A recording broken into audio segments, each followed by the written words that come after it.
As a premier community in Hampton Roads, James City County strives to maintain a high quality of life for all citizens through sound fiscal management and legislative actions.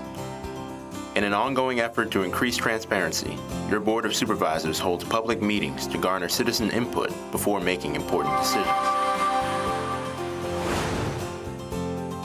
Here is tonight's meeting agenda.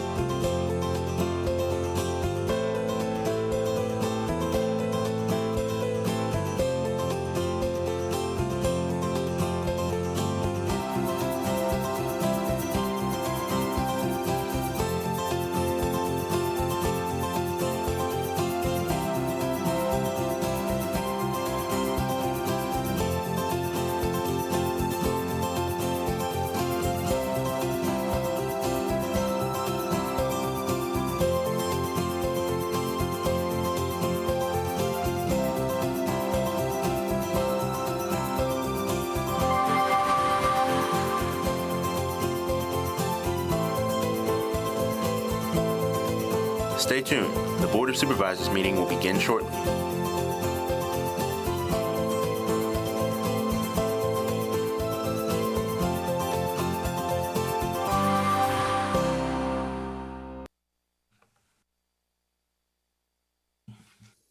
I'll call this meeting of the James City County Board of Supervisors to order for the purpose of a regular meeting. Mr. Stevens, please call the roll. Mr. McGlennon? Mr. McGlennon represents the Roberts District. Ms. Larson? Here. Ms. Larson represents the Berkeley District. Mr. Hipple? Here.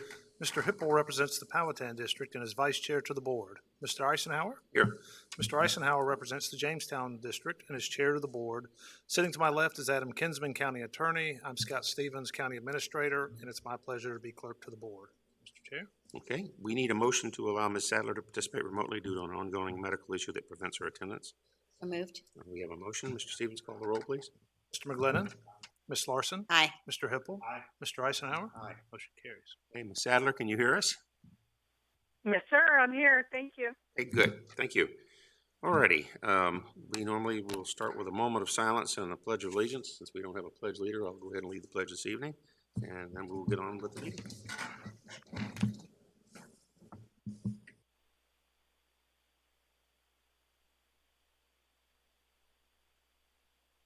Pledge allegiance to the flag of the United States of America and to the republic for which it stands, one nation, under God, indivisible, with liberty and justice for all. Yeah, send me a new pen. Okay, we have no presentations this evening, so we are going next to public comment.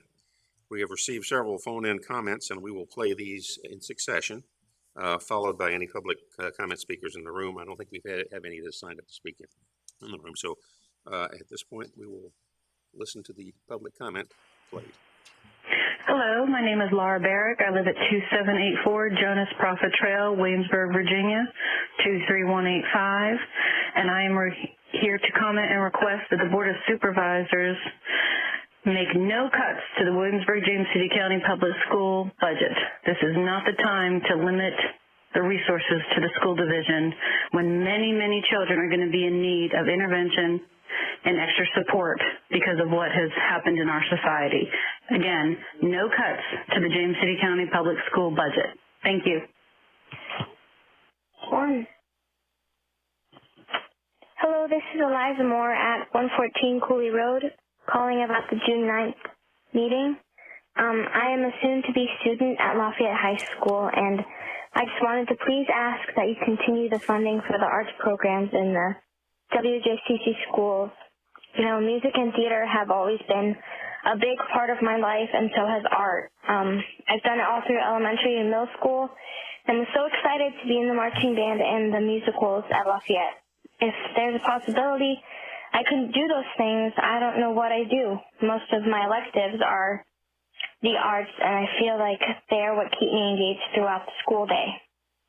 This is a tough time for everyone, but I hope we don't have to sacrifice something so important to me and my fellow students. Thank you. Munson residence on Mount Vernon Avenue in Williamsburg, Virginia, 231. Hello, my name is Caprice Munson. I am calling on behalf of myself. Please do not take away programs that are beneficial to my future. I deserve the chance to explore music and arts and reading. I need to enjoy fun things like field trips. Please keep me, a 6-year-old first grader, in your thoughts, as well as all WJCC students. When deciding for us what opportunities will be available and taken away based on your decisions, make the best choice. Your friend, Caprice Munson. Hello, my name is Nathan Bradley. I'm calling on behalf of the WJCC cuts. I do believe it is a massive, massive mistake if that was to go through. The cuts would reduce the children's opportunities to learn and would put a lot of good people out of work, and I just don't understand why that would be necessary to do in such a time. Also, would eliminate middle school sports, which is a great foundation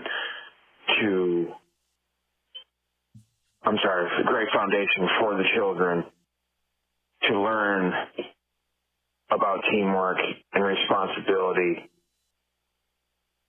And if all that goes away, you're making a massive, massive, massive mistake. No cuts to WJCC whatsoever. I don't even understand why it would be an issue. You could take away from so many other things. Don't take away from our kids. So my name is Steve Delaney. I live at 12 Landing Circle in the Croker area. And I was calling to make a comment about the proposed budget cuts for our public schools. I realize this is a dramatically challenging time and that it's causing big impacts on the county budget. However, as a parent of 3 children in public schools in James City County, I strongly encourage the board to be as creative as possible and to limit as much as possible any cuts to schools. This is a time when hardship should be borne by adults and those of us with resources and not upon children. This is a time when we should be investing in them as much as possible.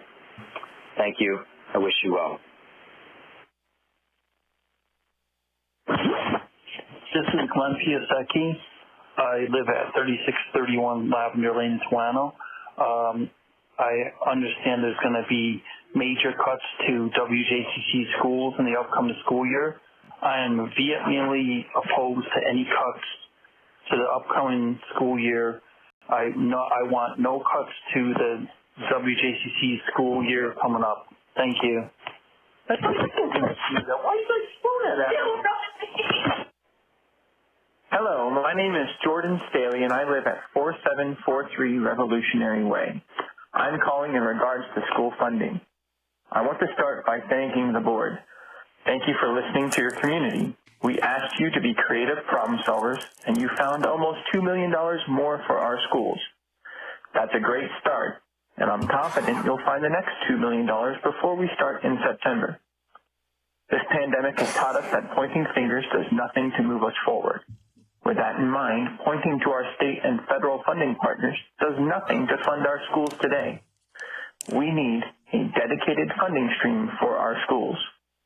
In correspondence with my representative, I have been disappointed to hear that the rationale used in not creating a school-specific funding source is based on financial strains temporarily in place on families due to this pandemic, and not on the actual acknowledgement that our schools are severely underfunded. That needs to change. Let's talk solutions and not point fingers. What would raising the property tax or the manufactured home rate really do for our children? The impact of fully funded, equitable education for all is financially productive for the community. Fully funded education creates a highly skilled workforce to attract business partners to our community. Fully funded education establishes strong ties to communities of all races and ethnicities. Fully funded education ensures that all populations of people, regardless of melatonin levels, are equipped to succeed in an ever-changing workplace environment. Fully funded education demands your attention, your creative energies, and your time. We don't need excuses about our state and federal partners. We need action from you. Please remember that your actions or inactions today will result in the equity or inequities of tomorrow. There is a lot of progress to be made, but act for our children and their future, not for our votes. Thank you. My name is Dawn Estrin. I reside at 18460 New Kent Highway, Barhamsville, Virginia, 23011.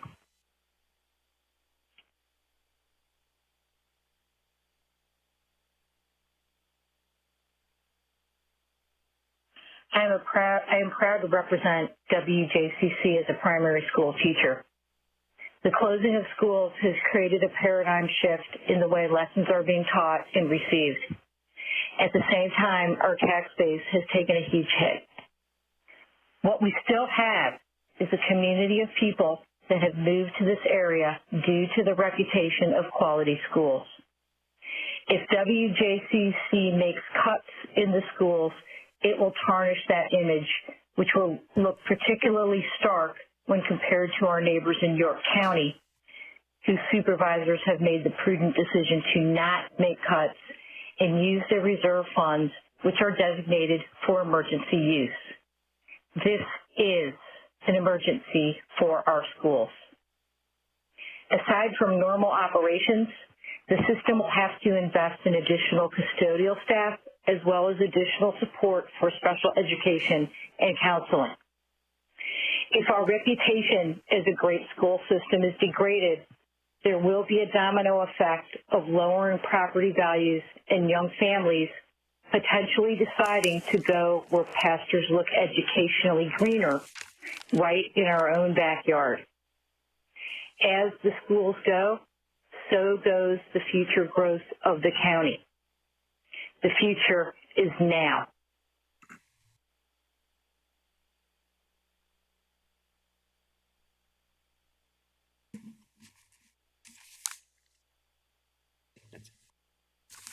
Thank you. All righty. Our next item on the agenda is the consent calendar, and we have 11 items, I believe. Make sure I get it correct. Okay. Number 1 is the minutes adoption. Number 2 is acceptance of fund, Virginia Forfeited Asset Sharing Program for $4,745. Number 3 is the grant award, Virginia Housing Development Authority COVID-19 Emergency Funding Support, Department of Housing and Urban Development Housing Counseling Network for $40,000. Number 4 is grant award, fiscal year 2020 Coronavirus Emergency Supplemental Funding for $34,507. Number 5 is dedication of streets in the Westport Forge Colony Subdivision. Number 6 is revisions to Chapter 5 of the James City County Personnel Policies and Procedures Manual. Number 7 is Old Town Medical and Dental Center, addition of a full-time dentist and dental coordinator. Number 8, application for Community Development Block Grant COVID-19 Urgent Need Funding for $348,104. Number 9 is COVID-19 Urgent Need Funding Community Development Block Grant Application, the adoption of Section 504 Grievance Procedure. Number 10 is COVID-19 Urgent Need Funding Community Development Block Grant Application, adoption of Section 3 Business and Employment Plan. And number 11 is COVID-19 Urgent Need Funding Community Development Block Grant Application, adoption of Fair Housing Certification. And if there are no desire to pull any item, I'll look for a motion to approve. So moved. Okay, we have a motion to approve the consent agenda. Mr. Stevens, please call the roll. Mr. McGlinnan. Aye. Ms. Sadler. Aye. Mr. Hippel. Aye. Ms. Larson. Aye. Mr. Eisenhower. Aye. Motion carries. We now move to our public hearings. And I would acknowledge that our Planning Commission representative in the room this evening is Rich Croft, not the chair for the Planning Commission this year. Second month in a row, you've drawn the duty. So, thank you for being here. We have 5 items, 1 through 5 are all SUPs, which deal with tourist homes or rental of rooms. And what we will do is we will start with the first one, and we will have Mr. Croft come up and at that point give the summary from the Planning Commission for all 5, if you will, and then later, as necessary, if the board has additional questions for him, we could do that. And since the first one is for SUP 20-0007, 805 Arlington Road, Island Road Tourist Home, and I believe Mr. Hippel is the owner of that one. So yes, I am. So I'm going to remove myself from the board as I won't have a vote on this matter. And so I'll step down off the dais and let my teammates here carry on. Thank you. I'll give you a call back.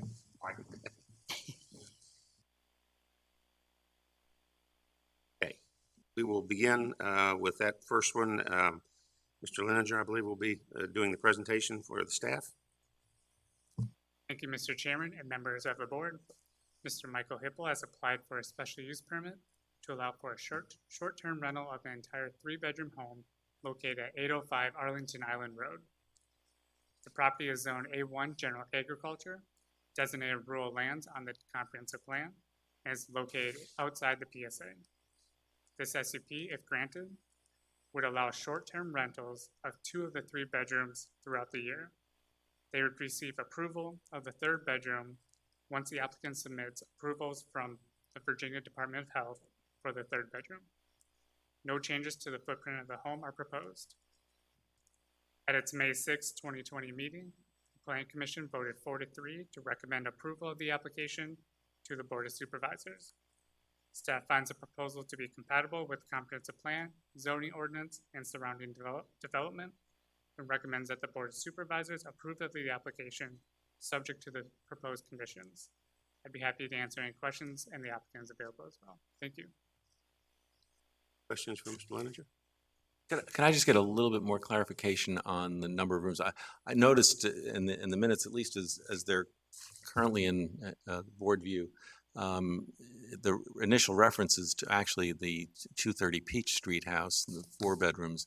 This is a house that has 3 bedrooms, but only 2 would be permitted by virtue of the septic system? Correct. The septic system, according to VDH, is only approved for 2 of the bedrooms. In order to get the 3rd bedroom, they just have to do whatever the VDH requires for them to have that 3rd bedroom. And I believe the applicant can speak on what those requirements are from VDH to allow that 3rd bedroom. Thank you. I guess maybe after we'll open the public hearing. Any other questions for staff? Okay, we'll have Mr. Kraft come up at this point, and if you would, I guess you can talk this one and then on through if you want. Yes, sir. Yes, and thank you for your flexibility. Good afternoon, Mr. Chairman, members of the board. And as you mentioned, 5 of the public hearings this afternoon are short-term rentals, and in 4 out of the 5, the Planning Commission had split votes. The one exception was one where we voted universally to recommend denial. And I felt because the reasons for the split votes are pretty much the same all the way around, it would be helpful just to summarize them for all the cases up front, and certainly be available as each case is heard if you had specific questions.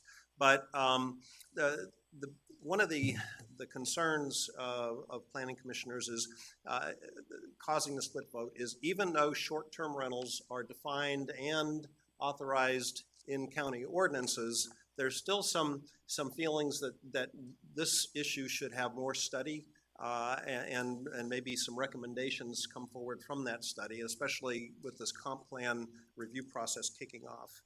One of the concerns was a lack of firm evaluation criteria. We look at each case, but compare how we evaluate a recommendation for a short-term rental versus how the Planning Commission goes through a weighted matrix assessing short-term and long-term impacts on the county for various capital projects. And so the feeling is we'd like to better define key elements to look for. One of the concerns that come up for just about every case is the lack of a sunset clause. And we recognize the fact that only the Board of Zoning Appeals can approve time limits, but SUPs convey with the property forever. And the concern is that there may be a responsible individual requesting a short-term rental up front, but 2 or 3 house sales down the road are those same standards and levels being met. Also, there's a bit of a concern over the fact that short-term rentals seem to be at variance with a couple of the comp plan goals, one being affordable housing. One of the cases came forward, a planning commissioner looked at the sales history for the property, and it easily fit within an affordable housing price range, but yet it's being converted to short-term rentals for the foreseeable future. SUP conditions are really only enforced through a complaint system.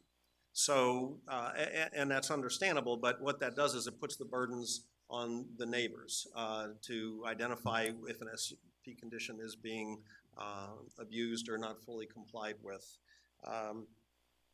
There's also the feeling that some short-term rentals might not reflect, might not encourage tourism if they're in a location, say, next to a railroad track, which one case was, or and that was one of the reasons against that, or too far into an existing neighborhood, and that could be an adverse effect if folks are scanning Airbnb or any other short-term rental vehicle online.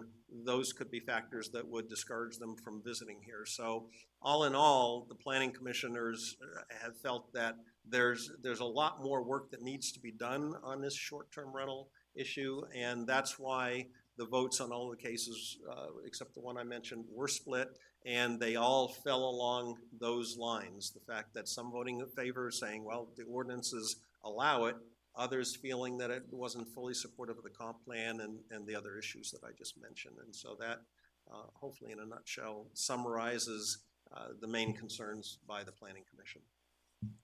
Any questions for Ms. Kraut? No questions, just very, very valid points and very important points, I feel. So, thank you. The only question I had maybe was for staff, Mr. Holt. Refresh me, the short-term rental time frame is 6 months? What qualifies as a short-term versus long-term? It's transient stays under 30 days. Under 30 days, okay. So essentially, if you were to rent a house for 2 months or 3 months or something like that, that's considered just like the same as maybe a 1-year lease or something. It's a longer term stay. Correct. It's the transient occupancy that makes the definition and the distinction there. I couldn't remember the time frame on that, so I wanted to make sure I had that correct. Thank you. Okay. At this point, no questions for staff. I'll open the public hearing. We do not have any cards for the speakers on this one. Maybe this is the time for me to just ask if Mr. Hippel would respond to the question about the bedrooms and the septic system. Okay. Mr. Chairman, members of the board, I'm Michael Hippel, live at 821 Arlington Island Road. Some of y'all, I think, familiar with me. The septic issue, when I bought the house, it was 3 bedrooms. It wasn't until we went through this process that then the health department said that the system was put in the 60s. And at that time, it was a 2-bedroom system. So then they called and said, hey, we have an issue as far as 2-bedroom and 3-bedroom. So I had Adam Herman with the septic specialist to go in and look at it, and Parsley, who does the septic repairs, and that's what I look at as well. The tank was changed out at some time, they don't know when, but it's a 1,000 gallon tank, and that fits a 3-bedroom. The next thing would be is are the lines capable of doing 3 bedrooms? Well, there's 2 lines, so the 2 lines can do 3, but 4 lines would do 3 better. So what I'm doing is I'm going to install 2 more lines to the 2 that are there, and it's in the process of permitting that right now. Once I get those 2 lines in, then that'll give me more capability of doing the 3 rather than the 2 right now. But until right now it'll be approved for a 2, until I get that through the state and all that, and they bring it back to the county, and then that's when I'd be allowed to do the 3, when I fall underneath those guidelines. Can I answer those questions? Yeah, and as I understand it, the application we have in front of us approves 2 until the Virginia Department of Health correct. okays the quality of the septic system. Exactly, and that's when I put the other lines in, and Adam's working with them now right now, the specialist, working with them right now, getting everything lined up with that. I talked to him today about it and asked him how it's going. He said, now it's just a matter of them sending the approval back to us and us doing the work. So once we'll contact Parsley to do the workforce, septic installer. He'll put the 2 extra lines into it, inspect the whole system. And then that way, once we do that, then the health department will come back and inspect it. And then once they approve it, then it goes into the 3 bedrooms. By that time, I'll have that done before I do any rental on it. So I've got time for that. And then the going back to the planning commission, and there were questions on that as far as workforce development, and this property wouldn't work on the water as far as a workforce development.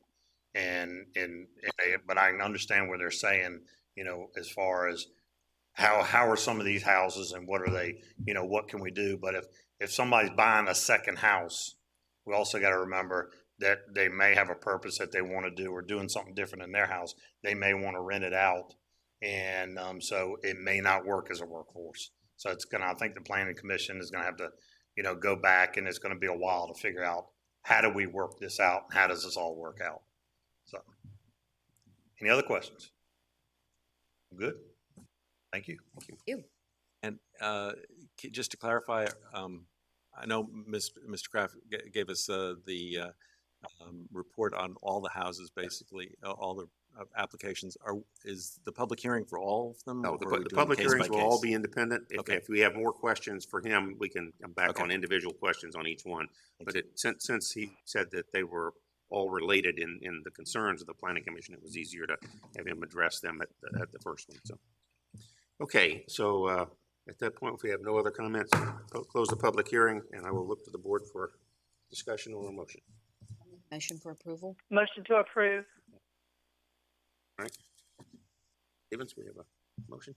Ms. Larson? Aye. Ms. Sadler? Aye. Mr. McGlinnan? Aye. Mr. Eisenhower? Aye. Motion carries. Our next one is SUP 20-0001, 2898 Lake Powell Road Tourist Home. Mr. Oninger again.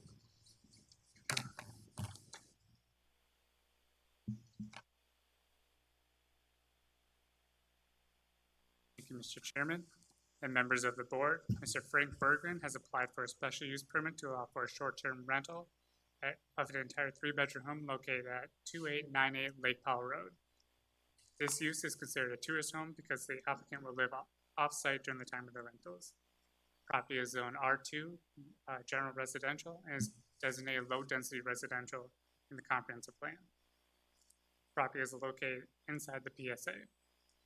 This SUP, if granted, would allow for short-term rentals throughout the year. The home is currently occupied by the applicant as a vacation home and would rent the home when they are not there. No changes to the footprint of the home are proposed. At its March 4th, 2020 meeting, the Planning Commission voted 5-2 to recommend approval of this application to the Board of Supervisors. Staff finds the proposal to be compatible with the comprehensive plan, zoning ordinance, and surrounding development. Staff recommends the Board of Supervisors approve of this application subject to the proposed conditions. At this time, I can answer any questions. I did not see the applicant. Questions for staff? Really, the only question I had as I read this report was there was a question about whether or not there would be a property management firm since the applicant is from out of state. And the answer appeared to be that Well, he comes up here a few times, frequently enough that he'll just, take care of it. And which gave me some concern about the actual maintenance of the property and how it, it would actually operate. So I'm pretty uncomfortable with that. As I think all, well, maybe not everybody on the board recognizes, but we're really dealing with a rapidly growing number of cases of this kind, and I think it's important for us to start developing some clear guidelines for what we are anticipating, what we expect, whether or not this is the way to go. So I do have some concerns about that aspect. Do you know what? If Was there any discussion about that beyond there was a reference in the Planning Commission minutes about, I thought maybe Mr. Kraft had asked a question about property management. So that did give it a little bit of pause, the fact that the applicant was out of state, but of course for this category, the homeowner is not required to reside in the property, and there's no specifications as to whether they have to have, to my knowledge, whether they have to have a real estate management property. And that's one of the issues that the Planning Commission is a little uncomfortable with as well, is to ensure that the neighborhood standards are maintained. And it did seem to me that in most of the other cases, there was some indication that there was some kind of local contact. Yes, sir. Either the homeowners lived nearby, or there was an agent to represent the homeowners. Thank you. Question, Mr. Croft. If they rented that just normally by the year and rented that property out, would we require a company to, or could they just rent it out for a year? And I'd look to staff for confirmation, but my understanding is that they would be able to rent it out on their own. And of course, a yearly rental seemed a little more appealing to the Planning Commission from the standpoint is you have a continuity of tenant as opposed to a turnaround every 30 days and having conceivably more wear and tear on the property. Right. And I was just wondering, because I know that, with some even long-term rentals, the care of the property, it's a hit and miss. Some people love cutting grass. Some people would let it grow. And that's where, going back to the issue of SUP conditions and the enforcement of which is usually by complaint. If the neighbors say the grass is too long or it's becoming infested or what have you. And so the onus goes to the neighbors as opposed to the homeowner in a sense to make sure that the standards are being met. So if we're looking at tourism homes and then could there be a different regulation as far as in a rental home? Okay, if you're going to have a tourist home, you've got to maintain it to X. Maybe to try to ensure what, John's thinking is as far as, most people I think would, keep their homes up if they're doing that. If they're yearly, they're counting on their tenants to cut the grass and maintain it and that. But if they're doing it a couple days here and a week there and a month there, they're going over there and maintaining it or having somebody maintain the property. And so maybe that's something that we can look at in the future as far as, there's a something that goes with SUP as far as maintenance of property or something to keep it up. And then that's also an advantage to having the Planning Commission relook at this issue to make recommendations to the board is to determine whether there should be some, how extensive the differences are between the rental of rooms and a tourist home, for example, as the short-term rental, two short-term rental categories. Okay, any other questions for? Open the public hearing. I don't have any. Extra? Okay, Mr. Chairman, I'd move for denial. Okay, move for denial. Mr. Stevens, we have a motion for denial. Mr. Hippel? No. Ms. Sadler? No. Ms. Larson? Aye. Mr. McGlinnan? Aye. Mr. Eisenhower?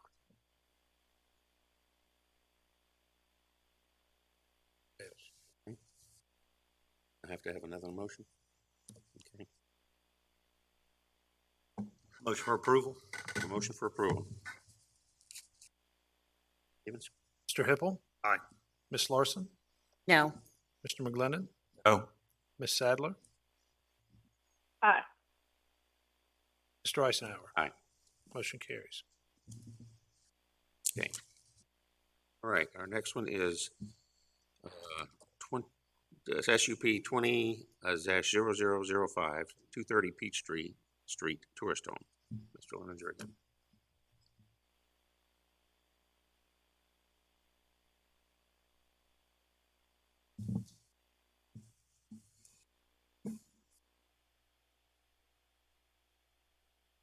Thank you, Mr. Chairman and members of the board.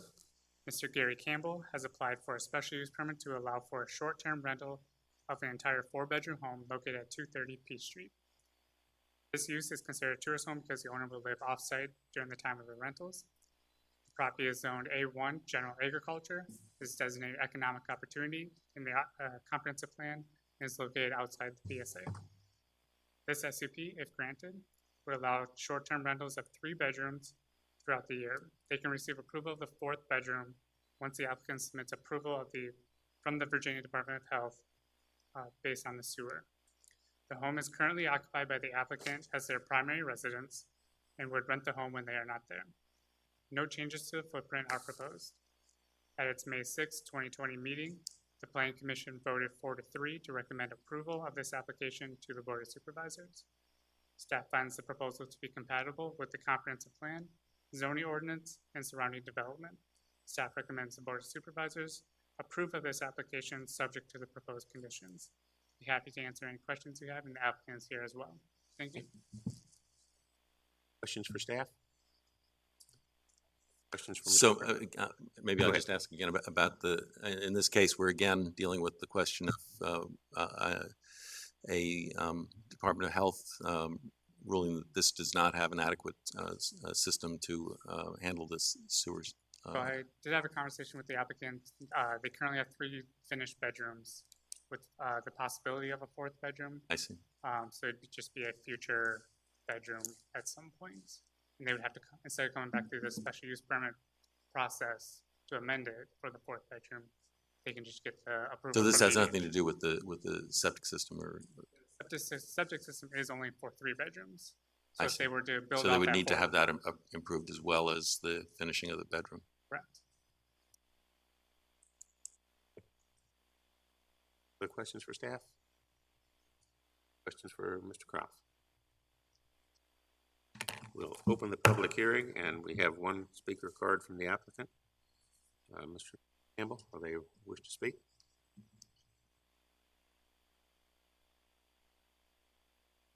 Members of the board, my name is Gary Campbell. This is my wife, Jennifer Campbell. We live at 230 Peach Street, 234 Peach Street, I'm sorry. We are here on behalf of my parents, Armin and Linda Campbell at 230 Peach Street to get the sub permit for their house. We're looking for the permit based on the existing footprint of the house, which is a 3-bedroom, 3-bath. We are here to answer any questions that you may have at this point. Your parents would be moving out of the home? No, this is their primary residence. This is their primary residence. They do have vacation property in the Outer Banks. This would be an intermittent rental property. Really not, we're looking towards the future. This is something that probably wouldn't be even considered rental until 2021 at this point, and very sporadically. Other questions? Thank you. Okay, we have no other speakers for the public hearing, so I'll close the public hearing, and I will look to the board for discussion or a motion. Motion for approval? Motion to approve? Mr. McGlinnan? Aye. Sadler? Aye. Ms. Larson? Aye. Mr. Hippel? Aye. Mr. Eisenhower? Aye. Motion carries. Okay, number 4, SUP 19-0030, 124B Cooley Road, rental of rooms. Mr. Wysong.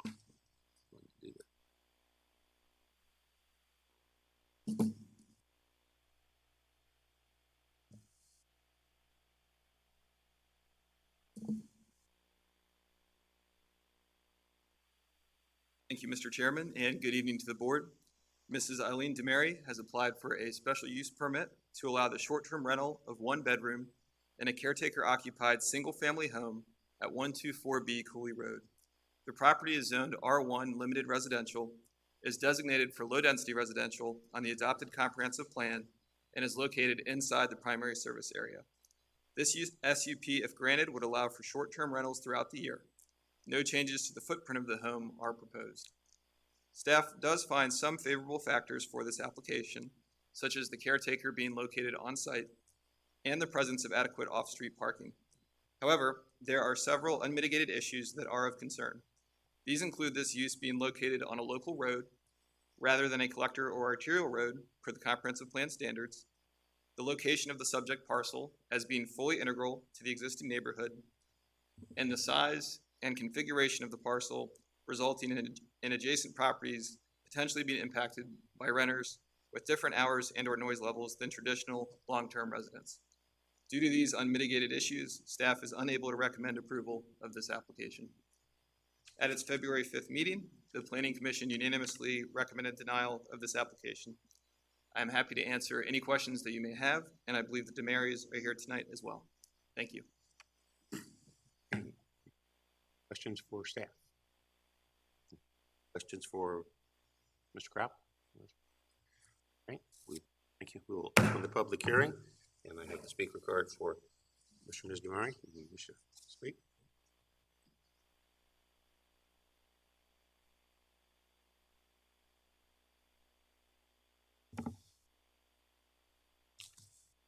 Thank you, Board. I appreciate it tonight for us being here with my wife, Eileen. I'm Gilbert DeMary, 124B Cooley Road. Forgive me, I'm a little nervous. If I was singing karaoke, it'd be different. I'd be right up here singing. So I just want to make clear that this is for one room, not rooms. It's one room. And about ourselves, after 31 years in tile business and my wife cutting hair for 25, we decided to shut down not shut down our business, but shut them down to where we're going on the road for 8 to 9 months a year working in the camping industry. So we're on a camper and we're traveling up and down the East Coast. We have a gentleman there that we rent to who's the caretaker that is there all the time.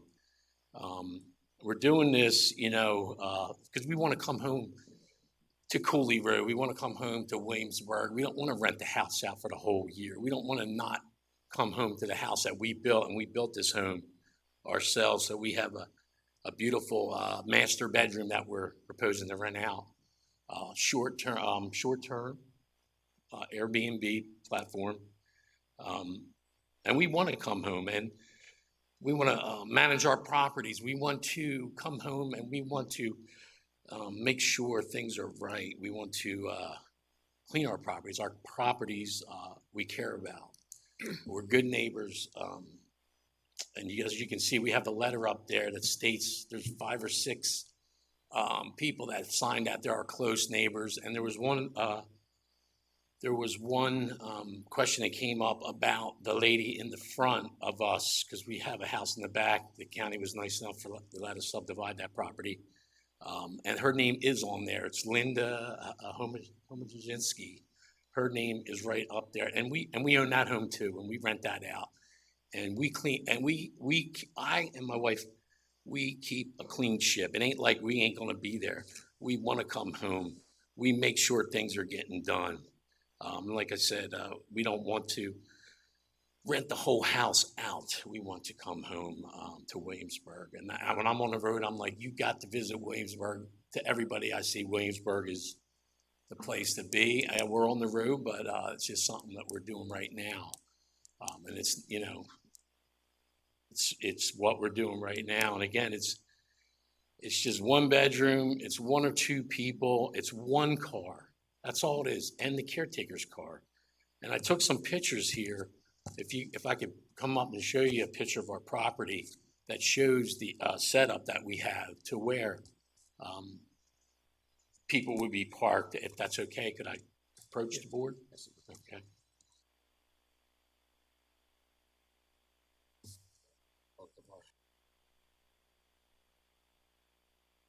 Pass it down.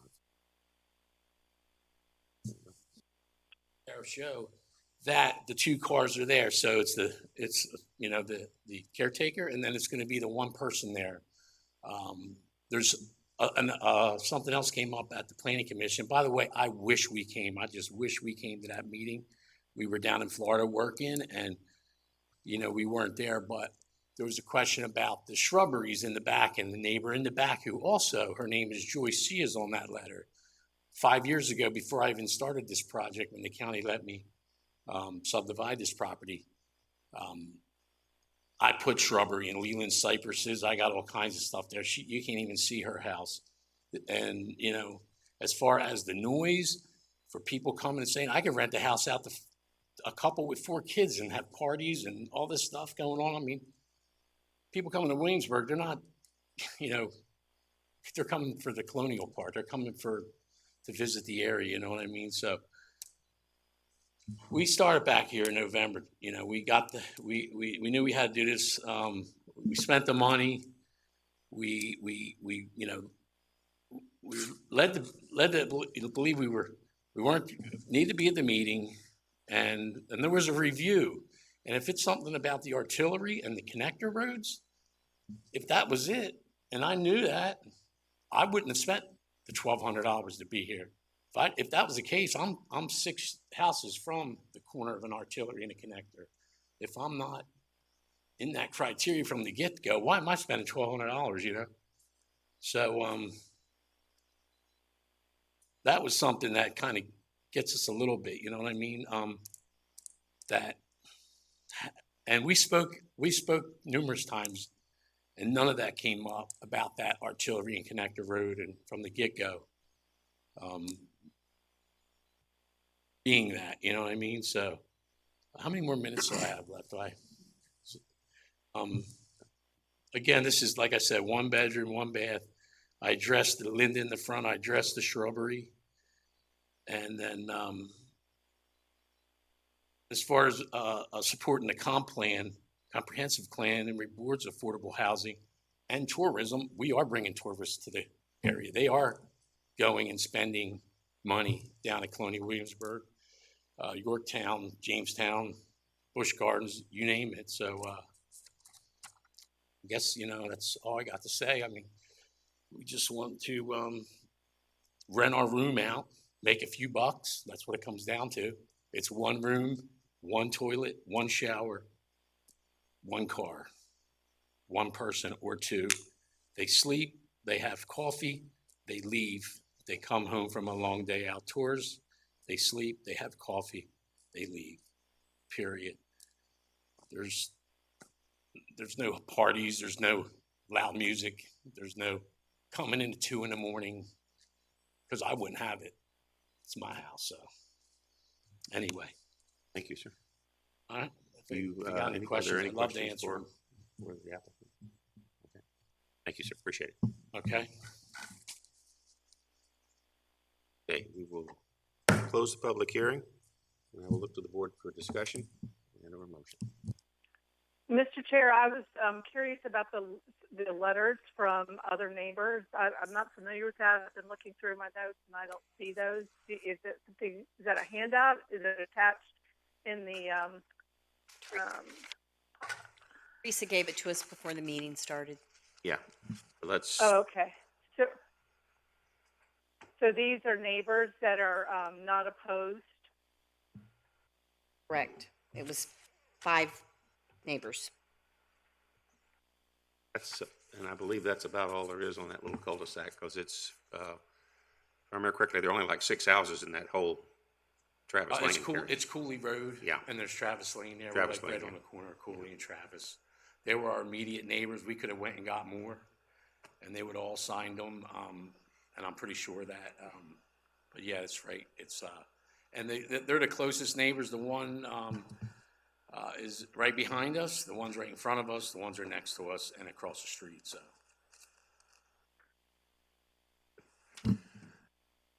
So the closest people that would be affected by it are the ones that are in the immediate vicinity. That's correct. That's correct, right. The neighbors behind me where I planted and shielded Leland cypresses and a few other native Virginia plants that you can't even see Harley Joyce's house, and then the late neighbor in front, Linda, they all signed it, and they all do not oppose it. All right, thank you. Thank you.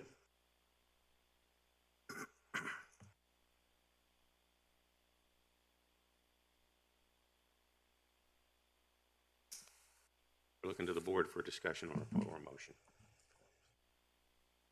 It's closed, so, sorry. Well, I could start out, you know, and I know that we have issues with, you know, doing these within neighborhoods. But then when you get the neighbors all the way around, it changes a little bit on, you know, opinions there. But then the SUP goes with the land as well. So it's kind of it's a tough one there. Being it's one room, not the whole house. It's not as bad as far as what I would, you know, if there's a whole house, I'd probably have an issue with it because of just the fact it may disrupt the neighborhood. Being it's a single room, I may not have as much issue, and that the neighbors around it are okay with it, and so that may, you know, change a little bit of how I'm thinking on this decision. But that's the one thing the Planning Commission is going to have to look at as well and give us recommendations is when it gets in the neighborhoods and how that can change the dynamics of a neighborhood and also that it's an SUP that goes with the land. It doesn't go with the owner. So it stays with the land, and several people move out of that area, then that changes everything as well. So it's going to be a tough one when the Planning Commission brings us recommendations on that. But yeah, that's all I have on that for right. And can I just get clarification from staff about how the how applicants for an SUP are noticed on the policies involved, especially in terms of you know, not wanting them to be off of arterial or collector roads? Oh, yes. So that's part of in the ideal situation, a conceptual plan would be submitted for an SUP, and then the property would be reviewed, and there would be a list of everything that staff would be looking at as part of an SUP application that would come in. Because the conceptual plan wasn't submitted, it just went into the SUP review with the application. And that was one of the factors that was considered by staff once the application had already been submitted and scheduled for public hearing. I guess my expectation would be that, you know, there would be some kind of guidance for applicants at the beginning of the process in terms of saying, you know, these are the conditions that we expect you to meet in order to successfully apply for an SUP of this kind. But maybe we can make that part of our broader discussion as we go forward with cases. Before somebody spends money on getting Right. to this point, Right. might say that, you know, that these areas are a area we tend to stay out of. Yeah. And, you know, but it's up to them if you want to pursue it. You know, you're more than welcome to bring anything to us, and we will listen to everyone that comes in front of us and comes. So a conceptual plan wouldn't be required before applying for an SUP in this case? No, it's not required, but it typically is recommended for any legislative case that we get to submit a conceptual plan, and then you can get the full comments. I mean, the problem that I think we understand in terms of the challenge of workforce housing and affordability is simply the idea that once you start to break down an expectation, it's very easy for a neighborhood to turn into a series of applications that would not perhaps be as benign as this particular one might be. And you know, how do we send a message that this is not something we're trying to do, because it doesn't take very long before a lot of affordable houses start to disappear. I mean, just approve one on Lake Powell Road, and I look at the houses along that stretch there and think that it's not going to be long before a number of them are going to be turning from rental houses that are available for families in the community that need a place to live into houses that will be Airbnb type. Difficult. Okay. I'm good. Further discussion? No. Okay. The board for a motion. I can move a motion for denial. Okay. We have a motion for denial. Ms. Larson? Aye. Mr. Hippel? Aye. Ms. Sadler? No. Mr. McGlennon? Aye. Eisenhower? No. Carries. Okay. Right. Move to number 5, SUP 28-002, 3374 Ironbound Road Tourist Home. Mr. Wysong.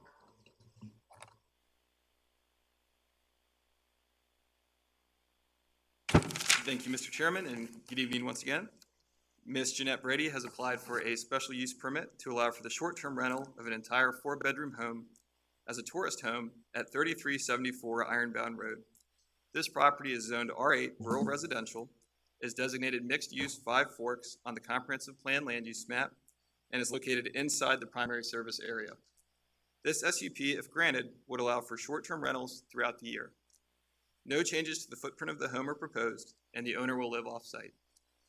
Staff considered the home's location, parking provisions, and appearance to be favorable factors in evaluation of this application. Staff is recommending conditions that are intended to mitigate the impacts of the use and to preserve the residential character of the home. Such conditions include restrictions on commercial signage and lighting, and any future expansions of this use would require an SUP amendment. At its March 4th meeting, the Planning Commission recommended approval of this application by a 5-2 vote. Staff recommends the board approve this application with the proposed conditions. I'm happy to answer any questions you may have for staff, and I believe Ms. Brady is here with us tonight as well. Thank you. Questions for staff? One thing that I read in the application that appeared a couple of times, and I don't know whether Ms. Cruff would want to comment on this as well, was the applicant at several points talked about the availability of a 5th room and that it could easily be made available. What are we being asked to approve here tonight? Is this 4 rooms with 8 maximum guests? And how do we know that that is how the application would be operationalized? So yes, the application was for 5 bedrooms. Staff's review was based on the number of bedrooms that were classified based on county records, which was 4. So the review was based on 4 bedrooms, and I'm just double checking, but I believe the resolution is for 4 bedrooms with 8, an 8 maximum. Right. But how does that enforced, if you will? That's a good question. I believe the assumption is that that is the way the property is going to be used, and I suppose if we received a complaint or some kind of indication from someone that another bedroom was being used, that's something we would follow up on.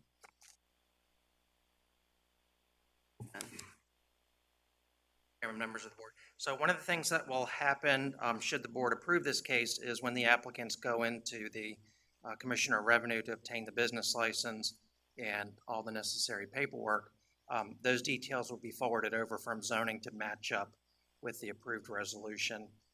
So there will at least be a continuation of those details that follow through. And then from there, as with many of the other SUP conditions, it becomes a complaint basis, or if there becomes a complaint that there are more than 8 people living.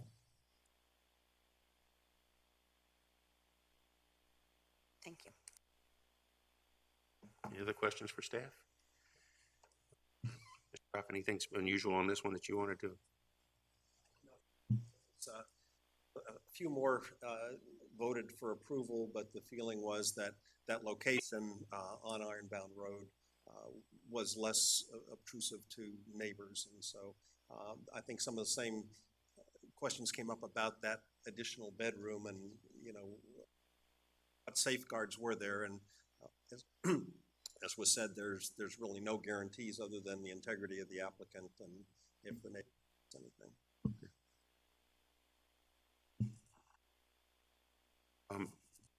Mr. Holt, I was going to ask one other question, and that is, I've noticed that property, has that property ever been used for office space? Or has it been a residential use all along? Because there's a lot of, looks like area behind. I guess the applicant could tell me. Applicants here, to the best of my knowledge, it's always been used as a residence. Always as a That's residence. what I remember from the PC, but. Brady, come on up here so we can get you on TV.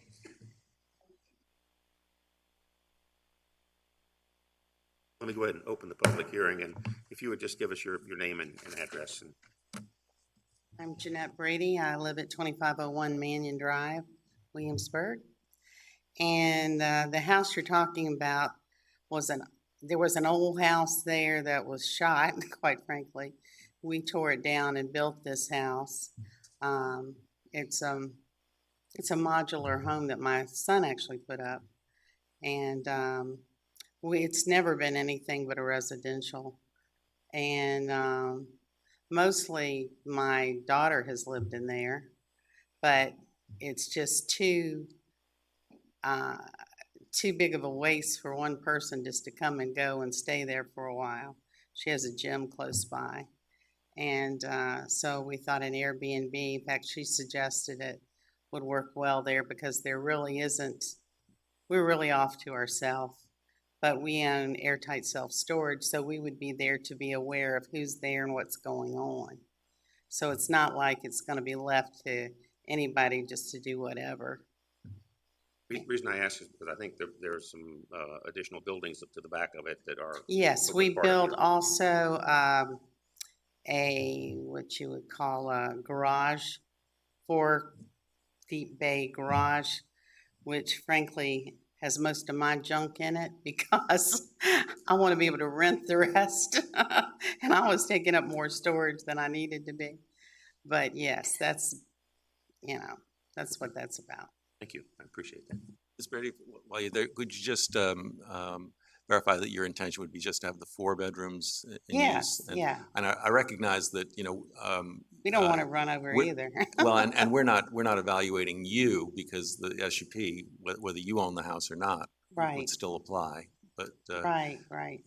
Just want to make sure that the use would be consistent with the application. Yeah, you advertise it for that, and you hope that's all they bring, and we'll be around to kind of check things out to see what's going on and keep it safe. But somebody slipped some kids in there and I don't know it, that could happen. I'm not going to lie.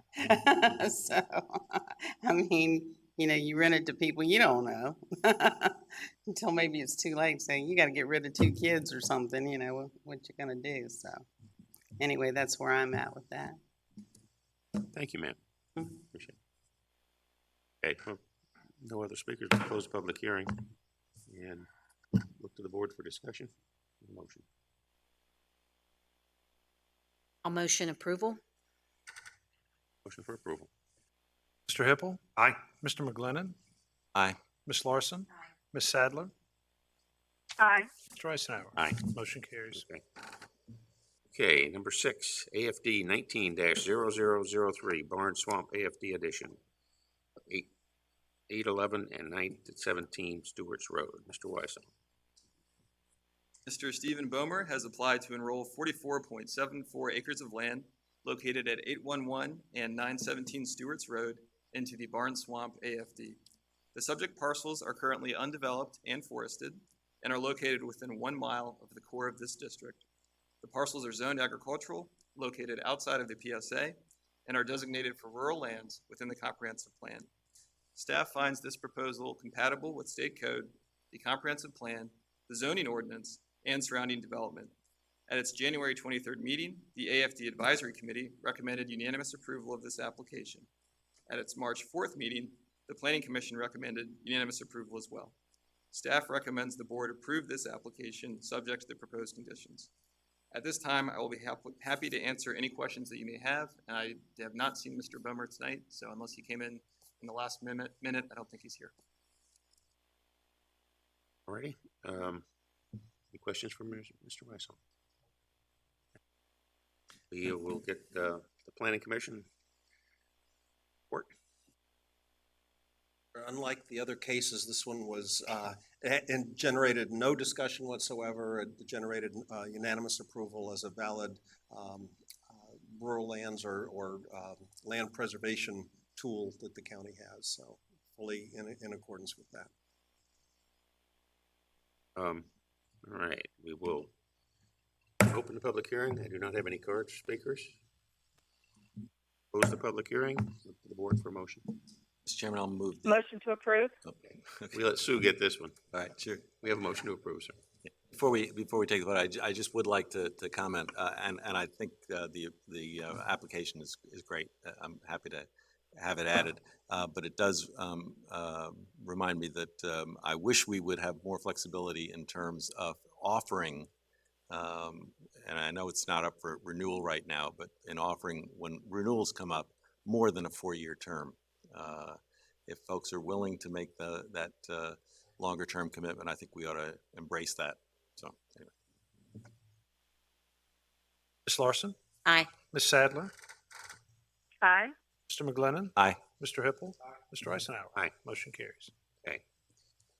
Go to number 7, ordinance to amend and reordain Chapter 1, General Provisions, Section 1-13B, Courthouse Maintenance, Court Security, and Jail Processing Fees. Mr. Kinsman.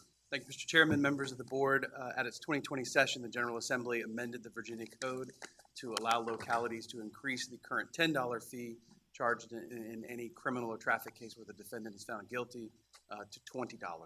$20 goes to help fund courthouse security personnel. It goes directly to the sheriff. So we brought that before you. It would not be effective until July the 1st. And then, as I mentioned, they also found one typographical error in our county code and changed the word statute to statute. I recommend that you adopt the attached ordinance. Happy to answer any questions you might have. Questions for Mr. Kinsman? Okay. So we will open the public hearing. We have no speakers for this. Okay. Close the public hearing. Motion for approval. Motion for approval. Mr. Stevens. Mr. McGlennon? Aye. Mr. Hippel? Ms. Sadler? Aye. Ms. Larson? Aye. Mr. Eisenhower? Aye. Motion carries. Okay, number 8, an ordinance to readopt an emergency ordinance to suspend tax payment penalty and to waive convenience fees. Thank you, Mr. Chairman, members of the board. At your May 5th, 2020 meeting, you adopted an emergency ordinance to suspend certain tax payment penalties and to waive convenience fees. Because there was no public hearing advertised before you adopted that ordinance, state code requires that you do it following a public hearing at this meeting. I recommend that you adopt the attached ordinance. Questions for Mr. Kinsman? We'll open the public hearing. No speakers. Close the public hearing and look to the board for a motion. Motion for approval. Mr. Stevens. Mr. McGlennon? Ms. Sadler? Aye. Mr. Hippel? Aye. Ms. Larson? Aye. Mr. Eisenhower? Aye. Motion carries. Okay. We now move to board considerations.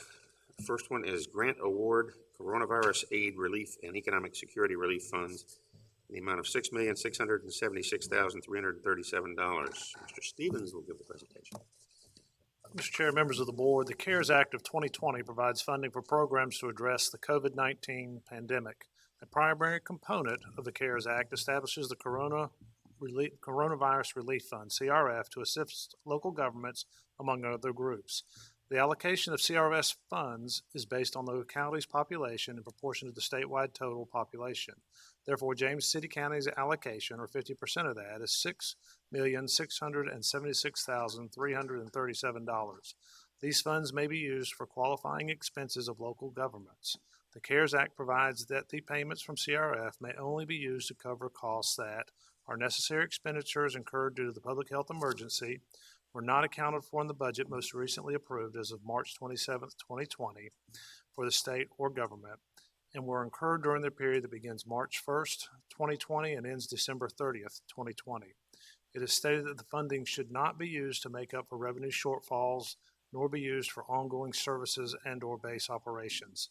Any funds that are not expended or that will not be expended on necessary expenditures on or before December 30th, 2020 must be returned by that date. Further, CRF funds expended in any manner that does not adhere to the official federal guidance shall be returned within 30 days of a finding that the expenditure is disallowed. It is recommended that the Board of Supervisors adopt the attached resolution to authorize acceptance of these emergency funds and appropriate the use of these funds in the administration and operation of the county during the COVID-19 crisis.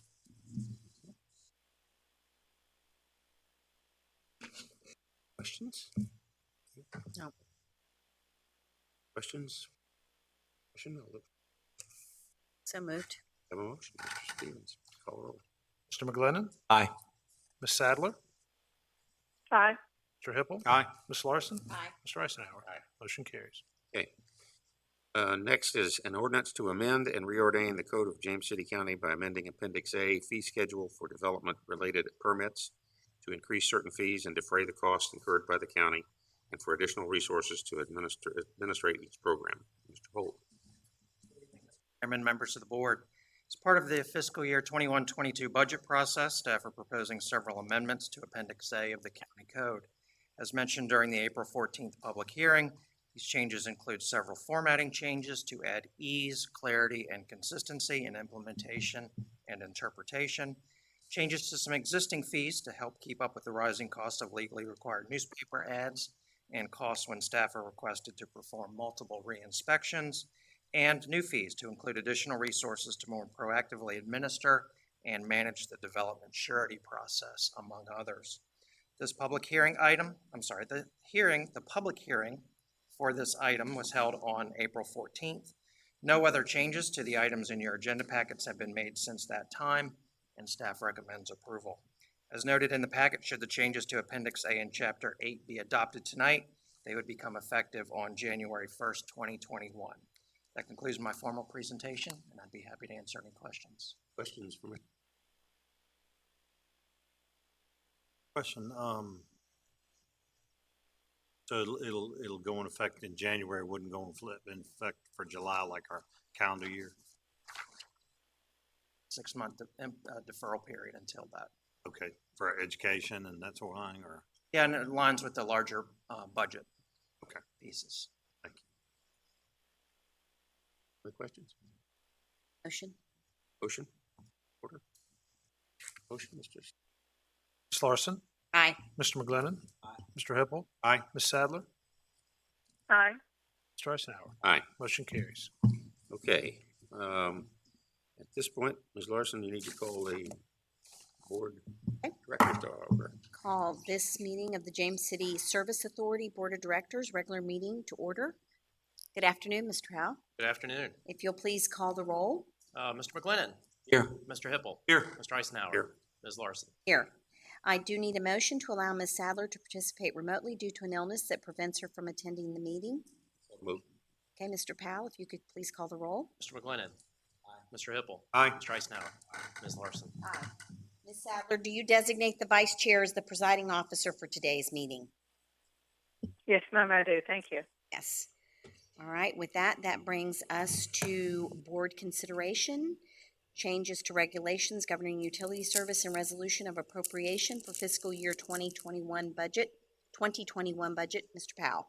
I believe since both boards are in session, Mr. Stevens is going to do a brief presentation on the county budget, and then I'll follow up with the service authority budget. Thank you.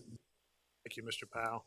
Now, I'm pleased to present the fiscal year 2021 budget totaling $238.2 million for all James City County funds and the James City County Service Authority.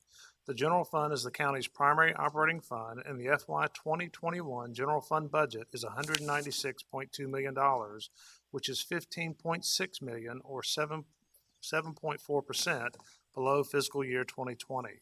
There is no tax rate change recommended in the fiscal year 2021 budget. Attached is the resolution to appropriate the fiscal year in your package 2021 budget, which reflects the changes to the proposed budget made by the Board of Supervisors at your budget meetings and work sessions. The majority of the changes relate to the economic impacts of the novel coronavirus, or COVID-19, which is anticipated to result in revenue shortfalls that require corresponding reduction in expenditures. The attached errata sheet details those changes. It is recommended that the Board of Supervisors would adopt the attached resolution to appropriate funding for the fiscal year 2021 for James City County. And I would turn it over to Mr. Powell to give you a summary for the James City Service Authority, and then we'd answer questions if you have those. There are two resolutions before the Board of Directors tonight. One is the resolution adopting changes to the regulations governing utility service, and the other is the resolution of appropriation for the FY21 budget in the amount of $29,522,661. No changes have been made to the proposed budget since the public hearing. As a reminder, some of the key points of the fiscal year 21 budget include an adjustment to the number and size of tiers, an increase to the fixed charge for water, but a corresponding decrease in the service charge for water. No changes for the fixed charge or service charge in wastewater. Facility fees will be based on meter size instead of the number of yes, and an increase for the grinder pump maintenance charge from $325 to $350 per year. As discussed at your last meeting, the proposed effective date for the changes to the regulations is July 6th, and of course the effective date for the appropriation of resolution is July 1st. The staff recommends approval of both resolutions. Thank you. Should we move ahead on, are you comfortable voting on the Service Authority? Yeah, well, I think we can go ahead and vote on the Okay. Service Authority, and at that point, once can we're adjourn. done, we can then close Okay. the Service Authority meeting and continue back with ours. Okay, so then I would need a motion for both. Do you want to do it together? I think we should do them separately. Okay, so we need one to the changes of regulations governing utility service. So moved. Thank you. Mr. Powell? Mr. McGlinnan? Aye. Mr. Hippel? Aye. Mr. Eisenhower? Aye. Ms. Sadler? Aye. Ms. Larson? Aye. We need a motion and resolution of appropriation for fiscal year 2021 budget. Mr. Powell, I tried to write, it was 29,522,661. That's correct. Yes. Okay. Yes. All right. Is there a motion? Mr. McGlinnan? Aye. Mr. Hippel? Mr. Eisenhower? Aye. Ms. Sadler? Aye. Ms. Larson? Aye. With that, I will adjourn this. Thank you very much, Mr. Powell, for all your work. With that, we will adjourn until 4 p.m. on June 23rd, 2020, if there's a motion to adjourn. So moved. Mr. Powell? Before that, I should just say I'd like to thank Ms. Luton every year for the work she does on this. She did 2 budgets this year because of COVID-19, and I do want to recognize her efforts in putting this together. So with that, Mr. McGlinnan? Aye. Mr. Hippel? Mr. Eisenhower? Aye. Ms. Sadler? Aye. Ms. Larson? Aye. Thank All you. right, thank you. We're adjourned. Come back to the FY 2021-22 budget adoption and resolution of appropriation. And at this point, we are looking for a motion. Motion for approval? Motion for approval, Mr. Stevens. Mr. McGlinnan? Oh, You want to say anything about it before we? we're on a roll. I mean, I can wait and do it after the vote. if Go that's- right ahead. I just wanted to make a couple of brief comments. This is not only a very challenging time because we know that there will be some fiscal impact on the locality, but it's also a challenging time because of the uncertainty of what that impact is going to be. And it seems to me that we recognize that this is not the last time we're going to see this budget in the next fiscal year. Hopefully, we're going to see it because we have better than anticipated revenues and that we have an opportunity to make some items that are put on hold move forward. But there's been a tremendous amount of great work done by our fiscal staff, working with all of our departments and under the leadership of Mr. Stevens and Ms. Day. We've had a very productive set of meetings and a very productive process, I think. In particular, we've heard a lot from people concerned about funding for education. And I think that we have demonstrated in the course of this process that we recognize the value of our quality education system in Williamsburg, James City County. And that we've done, in recognizing it, we have made concrete decisions about, with an understanding that the school's budget will not include the raise that the state had encouraged and which they then subsequently put on hold.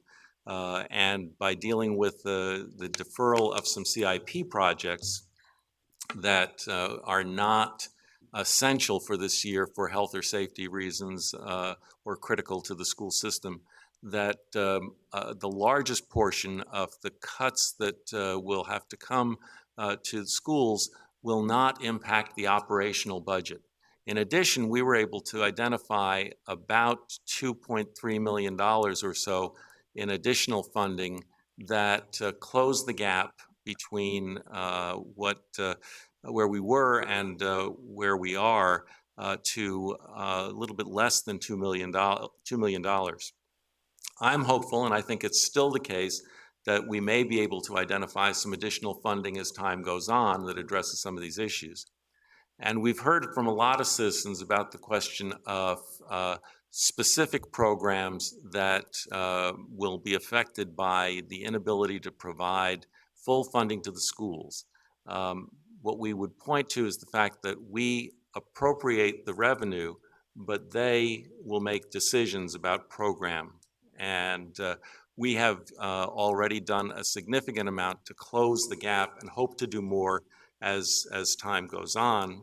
But in the meantime, I think that questions about maintaining particular programs should really be directed to the school board at this point. And I would say that in explaining our situation and where we stand, a statement from our board has managed to, I think, convey the complexity of the situation and make a number of citizens more understanding of the kind of choices that we have to make. It's easy to say, as they do, don't tax you, don't tax me, tax the fellow under the tree, or don't cut me, don't cut you, don't cut me, cut from somebody else. Well, those somebody else's are often some of the most vital services that we provide in addition to education. And that's something that we have to be very much aware of. So I'm hopeful we'll be able to do some more. People have raised the very valid point that the schools are facing some challenges because specifically of COVID-19 that they had not anticipated in developing their original budget. The positive news is that we made a commitment to share the funding that is available through the CARES Act to address many of those issues. We've already endorsed the proposal to purchase electronic devices, laptops and tablets, to make sure that students all have access to that technology. We are also committed to helping the schools with the very important task of safety and health in the schools, and expect to spend more of that COVID money on that, or the CARES Act money, on that aspect of our public school system. Disinfecting the buildings, higher levels of custodial care, making sure that we have adequate markings for distancing and the like. All of those things will require additional funding, and it is not funding that would have to come out of our regular budget. It would be made available through the CARES Act. Finally, I did just want to express my appreciation to a lady named Sandra Caballero, who is the head of the Centro Hispano de Ayuda y Apoyo, which essentially is support and assistance.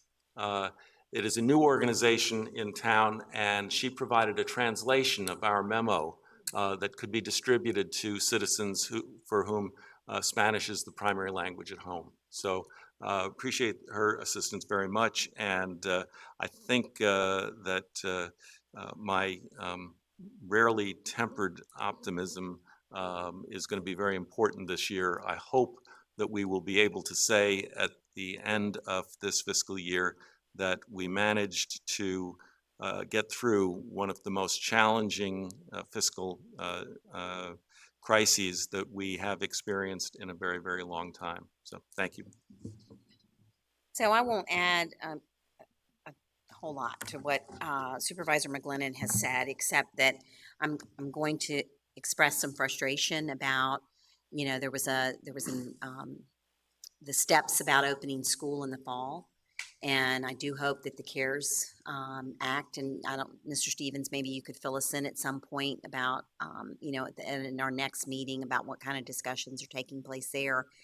I did find it very interesting that on the reopening of schools task force, there was not one appropriating body member. And so when you are making decisions, it's great to have the education, but there frankly were some people on that that have nothing to do with K-12. There was some political appointees, and I resent that. I do think it would have been important to have the appropriating bodies, because if we have not yet gotten from the Commonwealth a agreement that for the second amount of CARES Act that will be shared with localities. They've been very, the conversations that I've been a party to, they've been very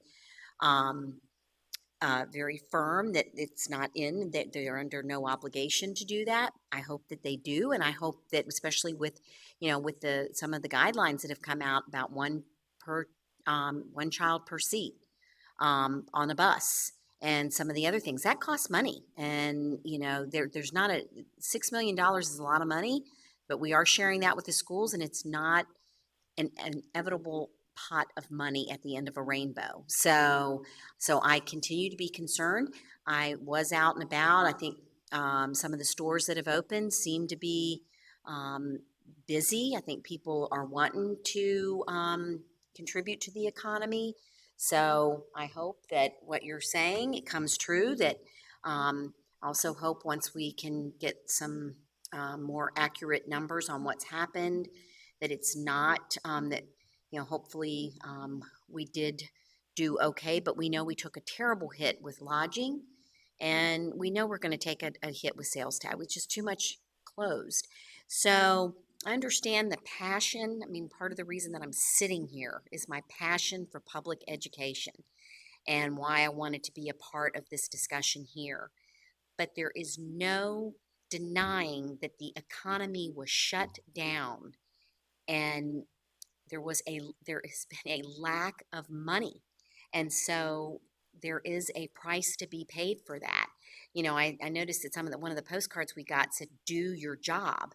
Well, that's what we're having to do. It doesn't mean that everybody's going to agree with that job, but we also, unlike the federal government, we cannot print money. We have to have a budget that we have the revenue coming in and the expenses going out. And so, I think that no cut to education is what we want to see. No cuts to our programs, to our employees. We're asking do more for less. I do hope moving forward, though, in the next few months, that we will have a revenue discussion about, what does it look like 2, 3, 5 years down the road. And it's, that we continue to talk about how and if we can get back to where we were. And because as we've talked about before, schools were not making it back from 2009. But not because of a local. Now, I understand that some of our school board members feel that we don't do enough. We have stepped up where the state has stepped out and the federal government has stepped out, and they continue. And, I've heard as late as August for a special session. We may get hit again at that point if there is more revenue taken from schools that we are going to have to step in for. So I will just share that I am not singing a different song than anyone across the Commonwealth. I was part of a meeting yesterday from Southwest Virginia to Northern Virginia to Northern Neck to us. I mean, everyone is in this same boat. And I hope, some people say, well, the other places around us aren't doing that. Well, I hope everybody's, yes, Newport News, Hampton, they've all cut. And I think we've done a great job, and I appreciate everything that my colleagues have done to send out an explanation. If anybody needs explanation on how we handle funding, and, please reach out and continue to get the word out. Thank you. I'll only say a few things. It seems like sometimes when I do say something, it gets taken the wrong way. And it's meat and potatoes, folks. That's all it is. And we've got a job to do up here, and I think this team has done an excellent job. I'm very disappointed in some of the school board members and the way they put the information out. We're all the same community. We all comes from each one of us, and we all have to work together to figure this out. Now, I understand people don't like certain things being cut, but we're not cutting anything but funds that we need to, and we fully funded the operational budget. So make sure that's understood. We're waiting for the state pass-through money that just comes through us to go to the schools that we don't touch. It goes right to the schools. And so it's this, there's a lot of parents out there that have gotten wound up, and I don't blame them. I have 3 children in school myself, have 7 that's gone through James City County schools. We have great schools. We should be very proud of our schools.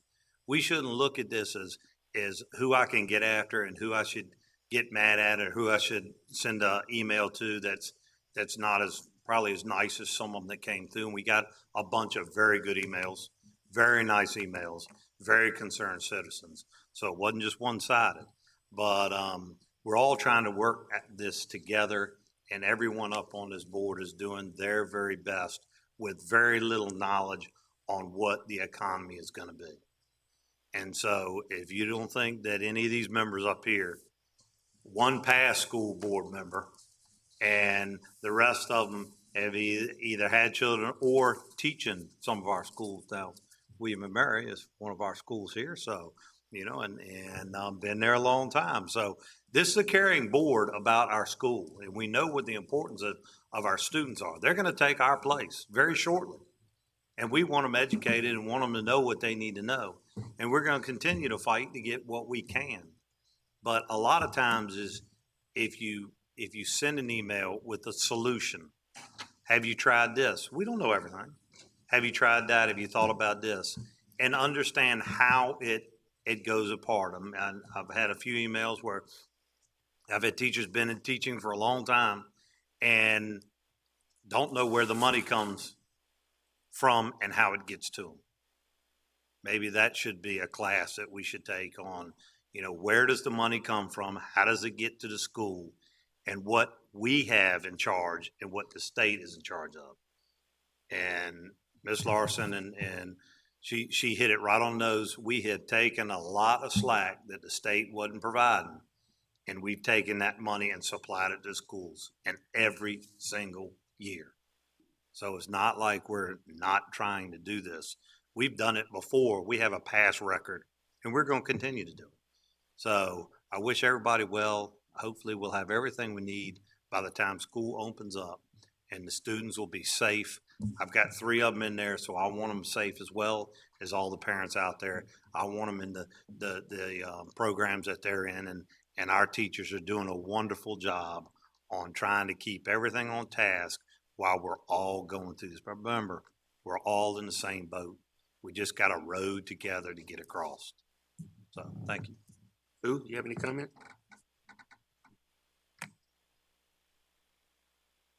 Who? Yep, here I am. Sorry, my screen was going on.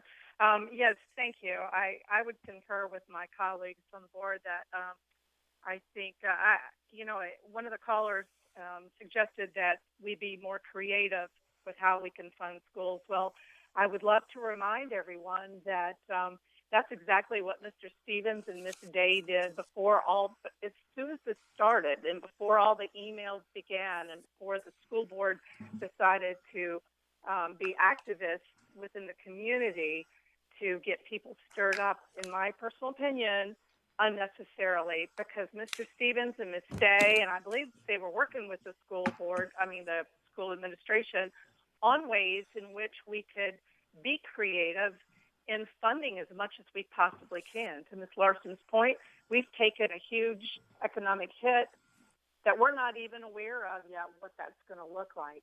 And I, too, am optimistic that, I'm hoping and praying that things are going to start turning around.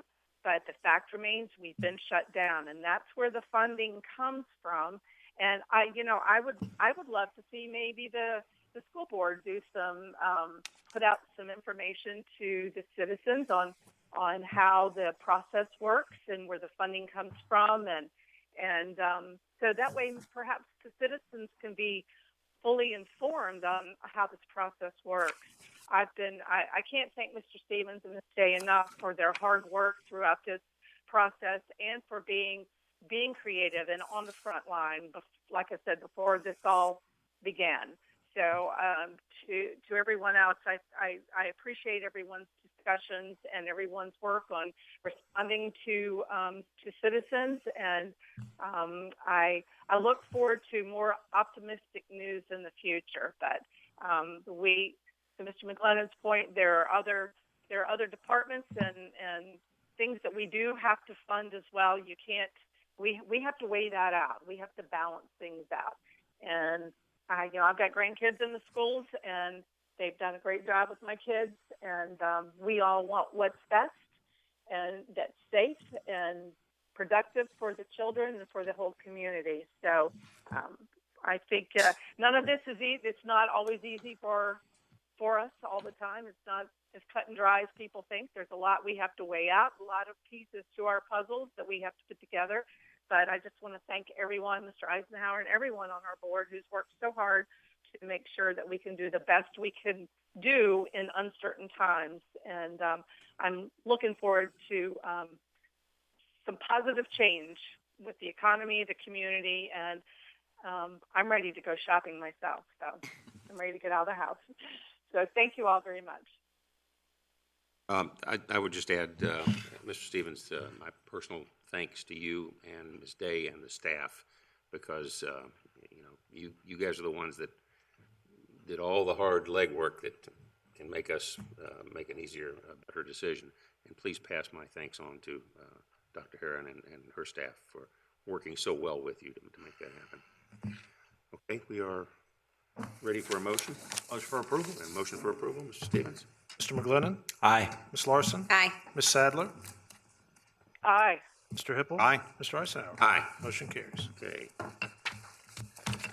Back to the next one. We now have number 4, board consideration, extension of special use permit Colonial Heritage. Mr. Kinsman. Thank you, Mr. Chairman, members of the board.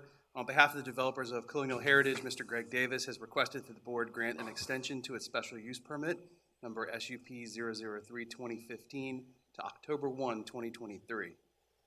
The board approved the Deer Lake Estates Utility Extension SUP on November 10th, 2015, and a condition in there required that the utilities be built by November 10th, 2018. At that time, there was a section in the Virginia Code that automatically extended the expiration, so the SUP is still valid. In the 2020 session of the General Assembly, they did not renew that particular portion of the Virginia Code, so that would mean that unless utilities are extended before July 1, 2020, this particular SUP would expire. So Mr. Davis has asked that you extend it to October 1, 2023. I'm happy to answer any questions you might have, and Mr. Davis is here as well. Any questions for Kinsman? Based on the next case I think we're going to be dealing with, it appears that there is no requirement that an extension for 3 years be provided. Is that correct? That's correct. It can be extended at the will of the locality. And there is a new rezoning request coming up shortly on this one? I know that the one has been filed. I would defer to Mr. Holt on the details of that particular application.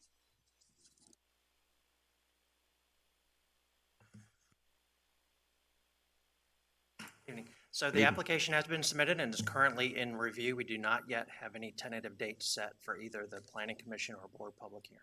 Do we know what the request is? Let me grab my notes.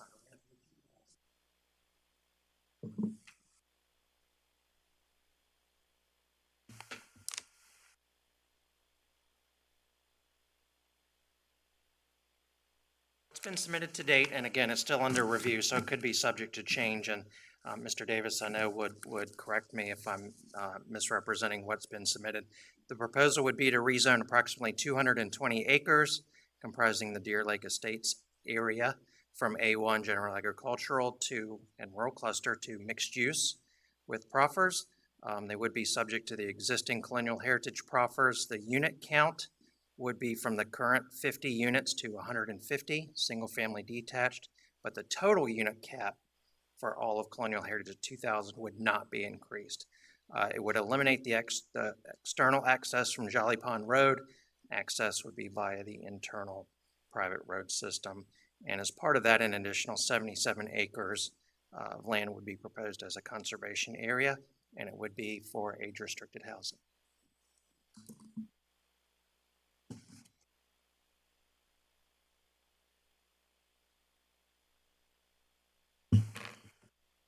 Alrighty. Other questions for staff? Okay. At this point, do you have any questions for?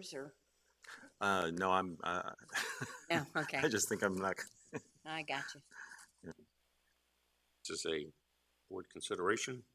Mr. Chairman, I'd just say that this sort of is deja vu all over again, as they say. I think when we had the issue of this SUP before us, there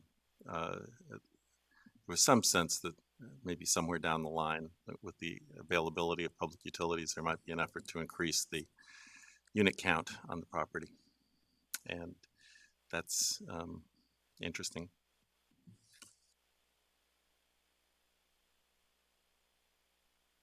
But we don't have But to, we're just, if we're we're just doing I'm this sorry. one, we're not approving the extra utility, the extra unit count. We can come back and still keep it where, if that should be the desire of the board. Okay. This, my understanding is this is strictly dealing with the extension of the timeline for them to bring the utilities across. Right.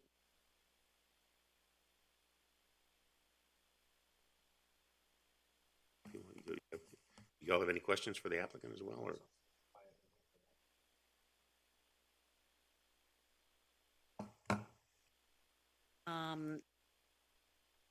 Would anybody want to change it to 2021, October 1, 2021? I'd find it more palatable. I don't know that I'd support it, but. Okay. Well, I would make a motion to change it to October 1, 2021 year. But before we vote, is it my understanding that the reason it was, so you're wanting to drop it from 3 years to 1 year, is that correct? Correct. Correct. So is my understanding that the reason that it was set up for 3 years is so that maybe Mr. Davis can address this, so that the state permits would be concurrent? Davis, you want to come address that first? Yes, sir. Thank you, Mr. Chairman. Thank you, Ms. Sadler. Greg Davis, representing Colonial Heritage. The 2023 date requested meshes with an extension that my client has received for the wetlands impact permit from the state needed to extend the sewer bridge across to the Deer Lake Estates 50 lots. That was the reason for the 2023. They have an approved 50-lot subdivision plan by the county. They're stockpiling soil there. They've made tremendous steps toward developing Deer Lake. But when the pandemic hit, not only did fear of a housing recession hit, but also my client shut down development operations. So we're on the brink of developing the 50 lots with or without the rezoning that Mr. McGlinnan correctly identifies has been filed. If the rezoning is unsuccessful and this SUP is not extended, my client's rights would be wiped out after subdivision plan approval and the other work. Is that responsive? So the 3 years applies to what is currently going to be done without a potential rezoning. Is that correct? Correct. Yes, ma'am, Ms. Sadler. To 3 years to get the pipe basically across the wetlands and get permission to put it in there till you can. We could probably get the permit and get the pipe across the wetlands in fewer than 3 years. 1 year would be tight. 2 years would be more helpful. But Mr. Davis, now COVID was March, right? I mean, it's not as if this is something that's been dogging you for the last 2 years. My client shut down its development operations in early March, yes, sir, with fear. So we would have had 4 or 5 months to get that permitting in. The county's interpretation is once we begin work on the utilities, we wouldn't have to finish the pipe, we were vested. Right, and so the same would be true for a one-year extension. So in other words, if Ms. Larson's amended proposal were accepted, you would have gained an additional 9 months in the process beyond what you would have otherwise expected. I mean, you should have had this done by July 1st or June 30, right? And you close down for 3 months, but you're asking for 3 years to replace that 3 months, essentially. So that just seems... Certainly, Mr. McGlennon, any extension the board is amenable to is very helpful to my client. The more the better, as usual.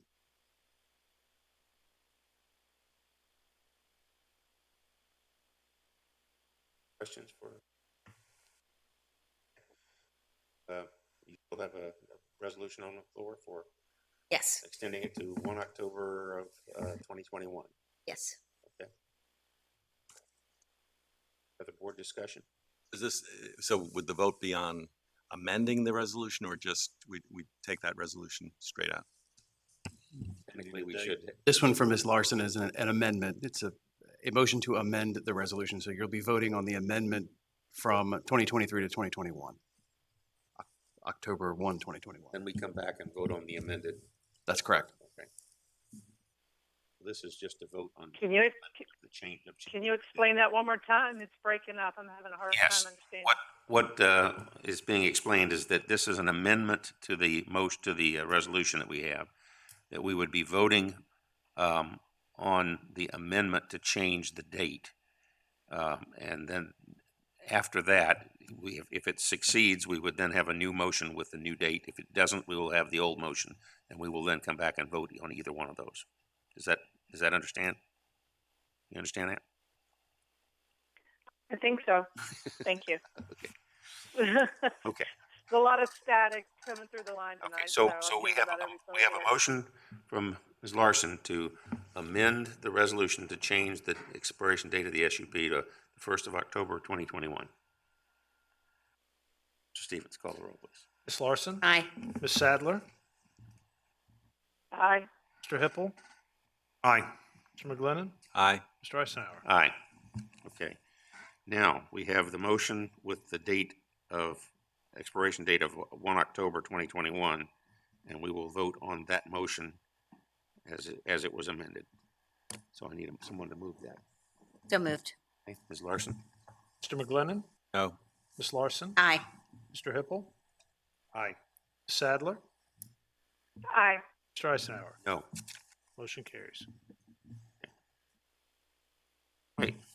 We now move to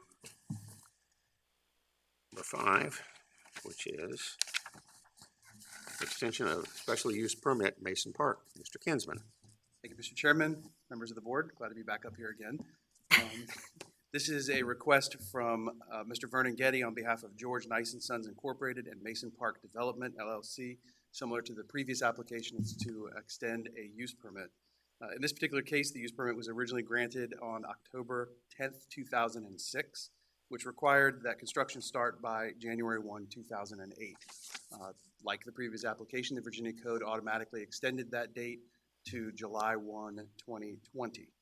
The request from Mr. Getty is that you extend the special use permit, in this case, to July 1, 2021. Happy to answer any questions you might have, and Mr. Getty is in the audience as well. And I should have thought to ask this earlier on. There are no pending applications for anything else in this property. There are no legislative applications currently pending. They're really close. They do have their building permits in for the model homes. Those are currently under review, so I think this would give them the much needed break. I thought that was the case, but I just wanted to make sure it was on the record. Okay. All right. Any questions? Further questions for staff? Mr. Chairman, I'll move the resolution to extend 1 year. You have a motion, Mr. Stevens? Mr. Hippel? Aye. Ms. Sadler? Aye. Mr. McGlinnan. Aye. Ms. Larson. Aye. Mr. Eisenhower. Aye. Motion carries. Okay. Okay, and our last one, number 6, is Land and Water Conservation Fund Grant Acceptance. Ms. Carla Brittle. Board, what you have before you is a memo and a resolution to accept a $687,500 Land and Water Conservation Fund grant to purchase 119 acres of land on the Chickahominy River for the creation of Brickyard Landing Park. The board voted on June 23rd, 2019 to apply for this funding. We just received. The county currently owns 0.33 acres in the middle of the property, and that includes a boat ramp and an old dock. This additional land will be used to create additional parking spaces for improved water access and provide space for the development of a passive park. Questions? Thank you. That's great. Fantastic. Okay, we'll look to the board for a discussion or a motion. I'll do a little discussion before we get going. I think this is going to be an asset to the county and give us the needed accessibility to the Chick. And there's a lot of activity goes on this area, and it's going to give us the ability to really utilize another feature for our parks and recs in the upper end of the county, and give us some ability for fishing, putting boats in, and that sort of thing as we develop this piece of property in the future, not tomorrow, but in the future. Thank you. Motion for approval? We have a motion for approval. Mr. Stevens? Mr. Hippel. Aye. Ms. Sadler. Aye. Ms. Larson. Aye. Mr. McGlinnan. Aye. Mr. Eisenhower. Aye. Motion carries. Okay. We are now down to board requests and directives. Let's let Sue go first. Aye. Are you ready? All right now, Michael. I think first of all, Mr. Eisenhower, happy birthday. Thank you. Yes. Here. So, glad you could spend your birthday with us. I know we're your favorite people to do that with. Well, last month it was my wife's birthday. So I did want to let everyone know that I did receive a call from Mr. Pete Snyder with the Virginia 30-Day Fund to let me know that, give me a couple updates with the funding of some of our local businesses. First, he told me Mr. Andy Fox with Waive TV is hoping to do a story on our partnership with the Virginia 30-Day Fund, which will actually help promote it to get the word out there. It's another avenue to get the word out to some of our local businesses who may need help bridging with funding until they get their PPP. So that was very exciting. And also he let me know that last Monday they received our portion of the funds, and that 30 businesses in a 3-day turnaround, 30 businesses were funded, 10 more on the way.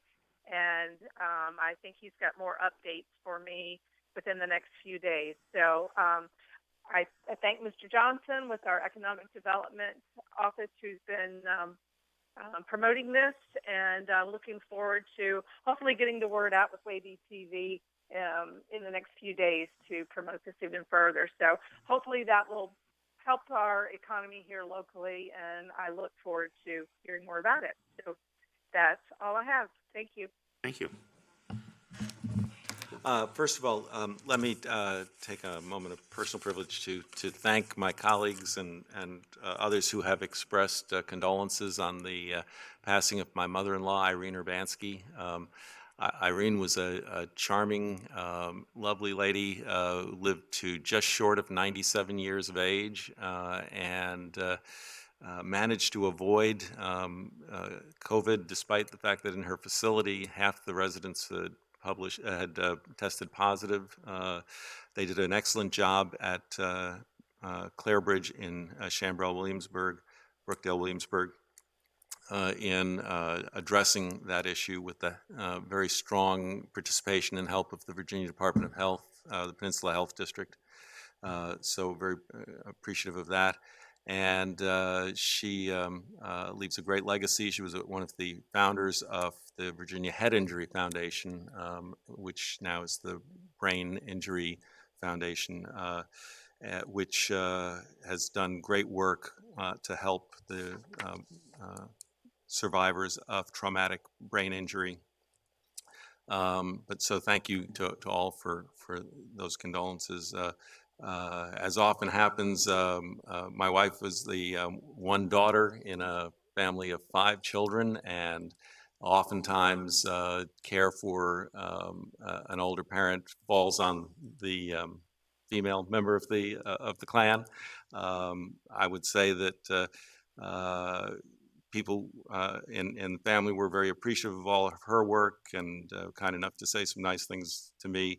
My response is that we got much more than we gave to her, so I appreciate all of that time we spent with her. I also wanted to just take a moment to reflect on the events that have been in the news internationally, nationally, and here locally, relating to too many instances of police brutality and misbehavior, which have been widely recognized by people of color, African American residents of the world, the nation, and the local community. The whole response of law enforcement to recognizing the need for reform, the engagement of so many citizens, regardless of race, creed, color, in calling for addressing a situation in which we recognize that the United States has a long way to go. On Sunday, I attended, as did Mr. Larson, an event in Colonial Williamsburg commemorating the signing of a covenant between organizations representing the African American community locally and law enforcement agencies, James City Police, Williamsburg Police, York County Sheriff, College of William and Mary Police, Colonial Williamsburg Police. It was attended by hundreds, I would say probably somewhere between 600 and 800 people in attendance at that event. We had in attendance, I know Senator Norman was present, Delegate Batten, Delegate Mullen, and Senator Mason spoke. We had a number of important leaders, and Apostle Corey Hammond, whose church is in Tuano, was the organizer of this event. It was just a very inspiring and stirring moment. It's one, though, that also begs us to make sure that this does not go away as the headlines fade. I think that we have a role to play in recognizing that we have a special responsibility because of our physical location, because of the fact that we are in the place where America's original sin, slavery, began, that we really need to devote special attention to making sure that we recognize any vestiges of racism and try to address those. I would hope that just as one aspect of that, that as we look at our strategic plan, we make this one of the legs of that strategic plan. We make it something that we infuse with everything that we do, that we just consider the impact that it has on our ability to be diverse and inclusive. And so I think that we will have a lot to think about. We will have a lot to do. I'd just like to finish with 2 references from that event the other day. One of our local residents who is the local chapter president of a group called Come to the Table, repeated a phrase that we hear often: no peace, no justice. And she said, you know, the way we always see that is N-O peace, N-O justice. But that she really wants us to think about it as K-N-O-W peace, K-N-O-W justice. The other reference that I'd like to make is to our chief of police, Brad Reinheimer, who was involved very much in helping to make sure that the protests that occurred throughout the community in the last week or so were respected as proper demonstrations by citizens of their anger and frustration, and made sure that the lines of communication stayed open and participated, in fact, in speaking to those rallies. And on Sunday, he had some very interesting words in which he said, standing in front of the Capitol, that it really does remind us that we have a building, which is our country, and that everybody looking at it from the outside sees it as a great, beautiful model, great place, but that we know that there are problems inside of it, and that those problems sometimes are revealed to us by a storm that may come through and cause a roof to leak, or a fire that will break out in a particular place needs to be corrected. And as he pointed out, he said, we see that damage. And every time something happens to reveal to us the flaws in that building, we just rebuild it the same way. And that it's really time for us to build it in a new way. So it's, this has been a remarkable period of time. And I think we need to understand the importance of looking at things with fresh eyes, and as importantly as anything, listening to what our fellow citizens are saying. Thank you. Thank you. I would encourage people, Colonial Williamsburg has had some very good videos out. I wish I had written down the names of the two citizens that interviewed each other that had one had lived here all their life and just had some, it was just a really good discussion. And so I would encourage people in the community to visit. You can go on their social media. They've got connections to how you can hear those conversations. I also want to thank our chief of police, who I think has done an excellent job of getting out and being with people. He and his department have done an excellent job of keeping people safe. I think the city of Williamsburg has done as well, and York. And I don't have as eloquent as conversation as Supervisor McGlennon, because to be honest, I'm trying to figure it out. And I do know that until we all feel safe, not one of us should feel safe. And so, but I am proud of our community. I'm proud of our first responders, our police. You know, I'm proud of the way they conduct themselves. I always, tease that I went through the Citizens Police Academy. So, but I did see firsthand our officers and what they do, and they take pride in their work. I never saw boastfulness. I never saw power trips. I can't speak to say that that's never happened, but I've never encountered a situation in public that made me feel uncomfortable with James City County Police, and I think that needs to be recognized. And so I appreciate the chief and everyone that works in our law enforcement and the job that they do. I do know citizens want to be heard. I'm so proud of our young people. They do a much better job than we do, because we still come from some back, some where we all come from, and our young people don't have that. And I think that speaks to us as parents as well. Hopefully we are raising people that see beyond color, and I'm not trying to sugarcoat anything. I think there's always work to be done, and I hope that, and I think this board will want to be part of that conversation.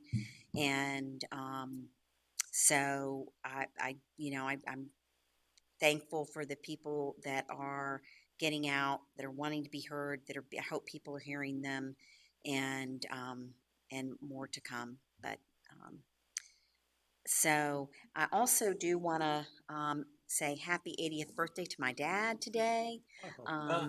My dad's been through some tough times recently, and hope he has a very happy 80th birthday. And I do want to say that, I want to say thank you to the businesses that, we're in phase two. I feel like phase two is just going to go on forever, but, maybe I'll be wrong. But there were a lot of businesses in James City County that got really creative during phase one, and I'm thankful for that. I'm thankful for the tax revenue that they brought in. I don't, a lot of places had to close for a variety of reasons. I know that, we had some human services places that had to close as well because of their volunteer population, others that really stepped in and helped serve a very vulnerable population. So I do want to say thank you to those that were able to do that and that are trying to continue to be creative during phase two. I'm not gonna sugarcoat all this either, because there's some upsetness over pools and the way some information, not from us, but from the state level.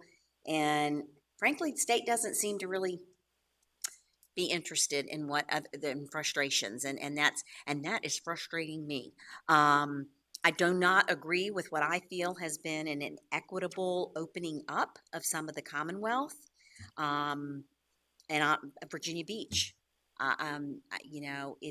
There's a lot of people down there. I'm happy for them if they can contain it, but I'm hoping that we're going to get the same. We are also a tourism destination, and we want to keep our citizens safe. But if our tourism destinations have a safe way to do that, I hope that they will be listened to.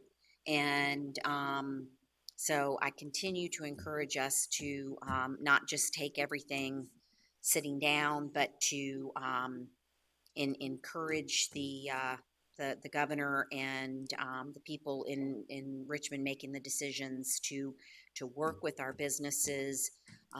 They want to open. They're worried about their employees. They're worried about their livelihood, and come to a good opening. So thank you. We have had an interesting first quarter, and there's been a lot going on and a lot of decisions had to be made and a lot of unknowns. I want to thank the board. I want to thank the administration. I want to thank the school administration as well for all of us pulling together and working together and trying to figure out what we need to figure out in order to lead the county further. And that's a tough job when you don't know half of the stuff that's going on out there. So each one of us have been going back and forth. What do you think? What do you think is going on? What do you think is going to happen here? What have you read here? What have you read there? And it's tough. So it's tough to make decisions, and the community expects us to know what to do next. And sometimes you don't know exactly. You make a decision, you move forward, you take the best information you have, you make a plan and move forward. And if you got to adjust it, you adjust it. I'd like to thank the police chief and the fire chief and all the unrest that's been going on and helping the people be able to get out, and all of us get out and be able to have peaceful demonstrations. Please be careful on the roads when you're out in the road. That worries me more than anything. Demonstrate as much and as peaceful as possible, and get out there and get your voice heard. There's nothing wrong with that at all. The being out in the road worries me because you never know. We've got some older people in town that may not see you. And honestly, I don't want to see anything happen to anybody when they're protesting, making sure that their voice is heard. It's a very important part of who we are.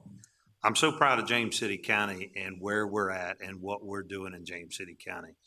And I may be wrong, but I don't think we see color in James City County like maybe some other areas do. I think we work with everybody. I think we're willing to work with everybody. We want to make sure, can we do better? Yes. Can we do more? Yes. Can we figure out different things to do? Of course we can. But I know that this board is always interested in helping anyone with anything they have. And so I want to state that and thank you. The budget is finally over for this point, but there's more to come. This is just chapter one of a few chapters in the budget. So we're gonna be playing with the budget, working the budget and all that, but we're constantly gonna make sure that we live within our means and that we do everything we can to protect the money of the citizens in James City County. We spend it as thoughtful and as well as we can going through this process. We're gonna take any money that's sent to us, and we're gonna try to squeeze every dollar we can out of it in order to make sure that those funds are able to be spent on things that are costing us money and costing us, things that we need to do to be safe and open safely. I can't wait till things return back to normal. If that's ever going to be the case, I hope it is, and I hope it's short. And we get back to our normal lives and enjoy each other and can sit across. I never thought I'd say I miss certain meetings, but there's certain meetings I'm missing because we don't have that interaction. We're all on these little tubes, and well, I guess they're not tubes anymore, they're flat screens. And but we're all out there, on the flat screens and talk to each other and trying to figure it out and wait for people to answer. And it's tough. It's so much nicer having a person-to-person conversation. So I can't wait till that gets back. And other than that, thank everybody for what the work they do and how hard they're working. Chairman. Mr. Chair, may I jump in real quick before you close, sir? Yes, ma'am. Go right ahead. Thank you.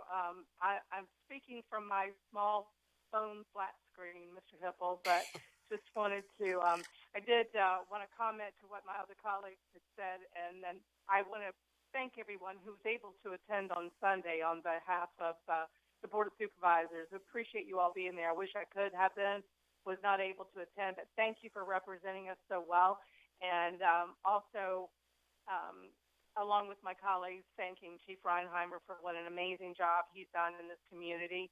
And we're so thankful and proud of the job he's done. So I just wanted to make sure that everyone knew how grateful we all are for him. So thank you. Thank you. Yeah, I would just add that I did manage to show up on Sunday afternoon, but I stayed way in the back under one of the trees because you guys were out in the sunlight, and I just couldn't take it that length of time in the sunlight. But it was a very interesting crowd and a very interesting gathering. And I still have the T-shirt from when they did the thing in the library and they signed the covenant. And the T-shirt basically says, "It's different here." And I think that sort of put the message across, is that we do have a different relationship. We are, it's not perfect. We still have problems, but we are making a concerted effort to try. And I was very pleased that we had the opportunity to reaffirm that while we were there. I will also say that I can't thank Mr. Stevens and Chief Reinheimer and the police department enough for the way they have proactively dealt with the public. They've made us proud, as far as I'm concerned. They've handled this extremely well. And I will tell you that there are a lot of folks who may not realize it, but we hear about some things periodically that happen where the police are called and there are terse situations. And the thing I've noticed is that they almost never make the news. We learn about them because we hear from staff. But we had one in my district where an individual had barricaded himself in the house and was at a standoff with police. You never heard about it because it was peacefully resolved. And those are the kinds of things that I think people in our community need to know, is that there a lot goes on that you never hear, you never see, but you can thank your lucky stars that we have the people doing the job here that we have in place. So I wanted to put those two cents in on that as we go forward. At this point, it's the report to the county administrator. Thank you, Chair. Members of the board, just one item I really want to share about county reopening and just some updates for us. As we've shared before, our county facilities are, for the most part, open to the public by appointment, so we will allow folks into our buildings. We are trying to do that by appointment, except for some limited walk-in in a few of our buildings. But we just mentioned our website and our phone number, 253-6728. 253-6728 for those that have questions. We've had a lot of requests about when the Recreation Center, the Aben Frank Center, our pools at Chickahominy and the Upper County Park will be reopening. That date is June 15th, so we will putting out information, and those facilities will be reopening to the public on June 15th. They do come with restrictions related to the governor's executive orders and social distancing requirements. So again, you need to call to talk with us or check the websites to see what that means. And the Rec Center and Abram Frank Community Center will have normal operating hours, but you can't use all of within the facilities that you might otherwise have been able to do. And so that information is ever changing. Same with the pools. They are really for scheduled events and swimming and exercise, not just for lounging at this point. And as that changes, we will let you know. We are moving forward with our park and recreation camps and classes. They are scheduled to resume June 29th. Again, they'll have social distancing and smaller sizes and increased safety guidelines, but we'd encourage those with children that want them to have in a camp at the end of June. We will be offering those camps, and so registration is ongoing now. And then per the governor's executive order, face coverings are required in public indoor settings to help contain the spread of COVID-19. And we do ask citizens that are visiting us to practice social distancing in our county parks and buildings, and if they can, to wear a mask to protect not only them, but our staff as well. And so that's all I have to share with you at this point. One thing that before we move to the closed session, I did want to bring to the board, and that is that based on our discussions before the meeting and some of these issues with the short-term rentals of either Airbnb rooms or houses, I would like to ask the county attorney to bring us a resolution back at our next meeting in July that would give us an opportunity to put future considerations of these on hold while we consider the implications of all the changes that could be made to the comprehensive plan. I think our planning commission has already got the bit in their teeth on this, and I think it would be a good opportunity for us to then give them some guidance on how we could try to quantify better what we are looking for in this going forward. So if there's no objection to that, we'll have Mr. Kinsman bring a resolution back to that effect next meeting. Mr. Chairman, I think that's admirable thing to do. The one thing I would raise as a concern is that we have some way of communicating. If members of the board are basically saying we don't want to review many more of these cases until we have policies in place, I think we ought to send that message tonight so that staff can inform people who are thinking about, there's a deadline coming up July 14th. That this is our intention. But I think it's also important you can't operate one, right? Like illegally. Right. Yeah.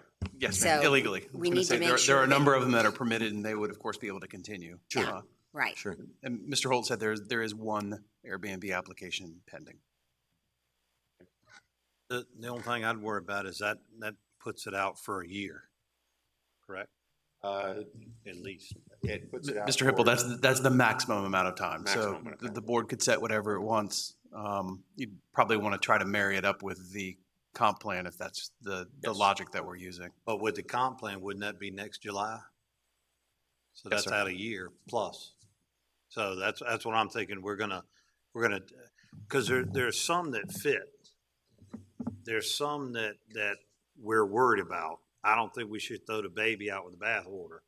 And a year is going to be a long time that, somebody may come up with one that would be a perfect fit that doesn't disrupt anybody. And, mine, I'll use mine for example, it's tucked back up in the woods. You'd almost have to have a map to get to it.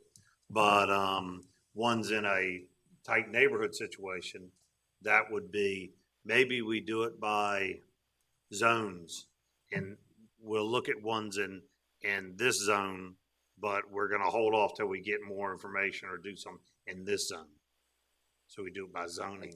Yeah, the only problem I have with that, Michael, is that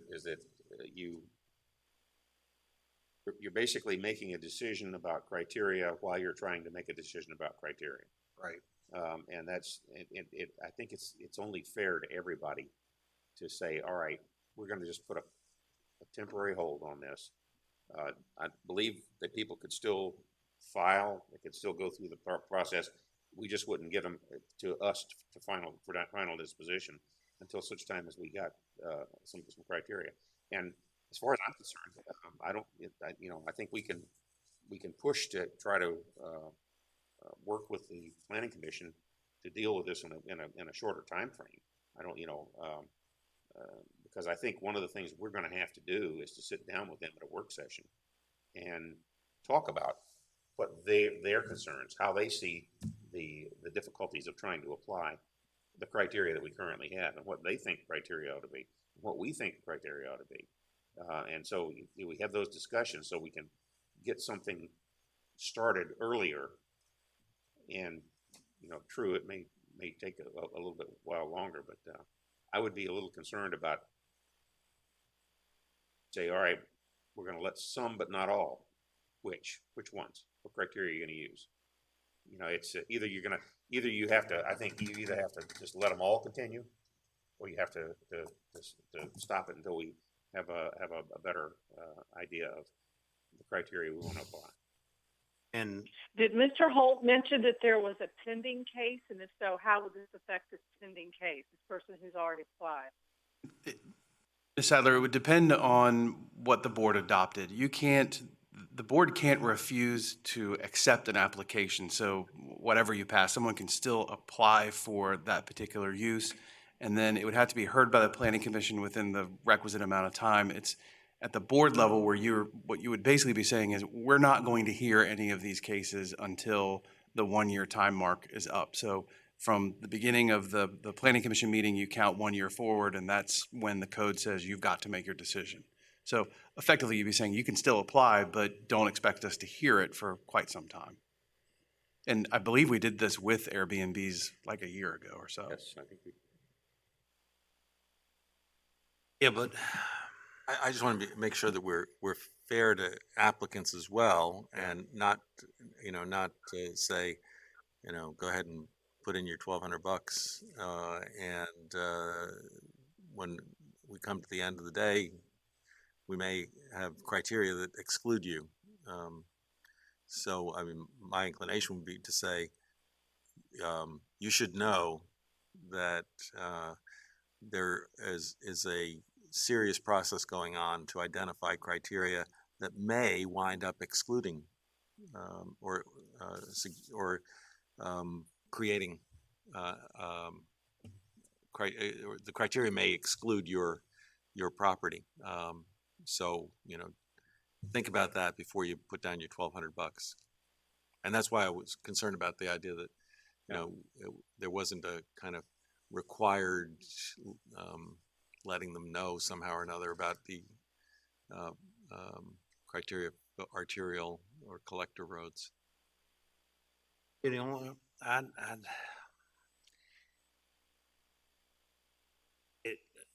think it sends a message that I feel that we've been dealing with this for a little while. It didn't come up yesterday. So since we didn't put anything in place, now we're gonna put everything on hold till we put something in place. And I don't want to send that. I don't want that message to be sent out. And I understand what the thought process is here. And certain Airbnbs don't fit certain areas, and but others do. So we're basically, it's tough because basically we're telling, okay, don't put anything in till we go through this process, and that's going to be part of the comp plan, which will be adopted next July. I think it is next July. So that comp plan will be decided on next July. So if somebody's thinking, okay, in a couple of months, I may put something in for an Airbnb. Now I've got to wait another year to possibly be turned down. And they may look at it and go, well, I'm going to have to rent it or do something different. It's going to, I'm worried that I see what we're trying to do, but I'm worried also that because it's gone on so long that now we've decided that, okay, we're going to stop everything. Well, why'd you let all those through? Why'd you stop it? And if I was sitting out of the audience and I didn't know anything about this till just now, I'd look at it and go, well, those all got through, and now mine can't. Why can't mine? It puts me a little square in the middle because, that I've been approved, which I filled all the stuff I did, went through the county always stuff. Revisit that one for you. Yeah, that's right. Well, we could see the one that we know is pending. We could move forward with it. Right.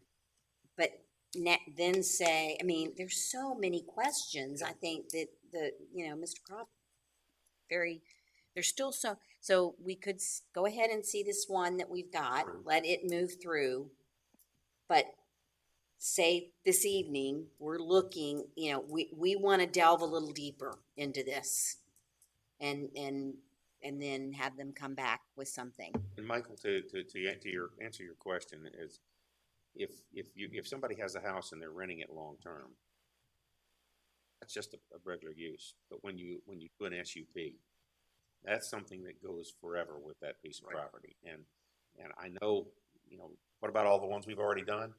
Yeah, they're done. You don't go back and change those. Right. But since it is a permanent change that goes with the land, I think it deserves a really close look at the criteria we apply, because right now I don't have the confidence, like I don't believe a lot of our planning commissioners have the confidence that the criteria we have are either fair or equitable. So if we could have him bring that back, we can have the discussion.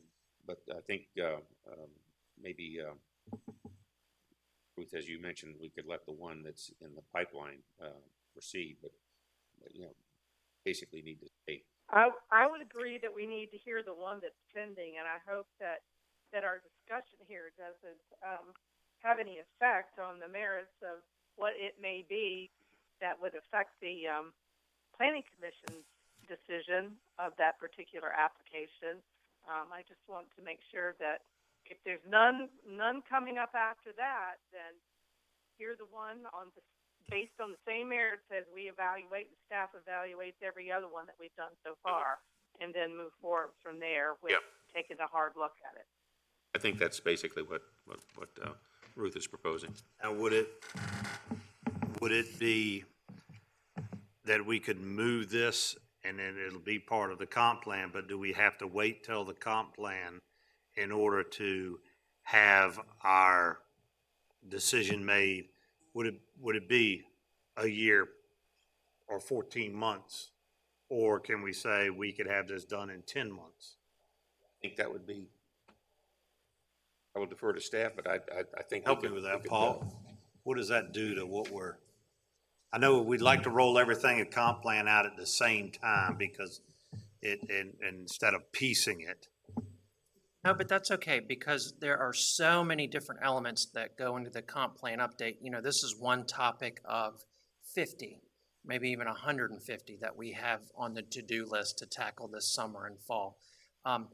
So the idea about reaching a point in the comp plan update where there may be relative consensus between the PC and board about how you want to handle this specific land use type, the Airbnbs, the short-term rentals, that does not have to wait until July. I mean, it's really at whatever point in the evolution of the comp plan update that the board and PC have a consensus on those criteria.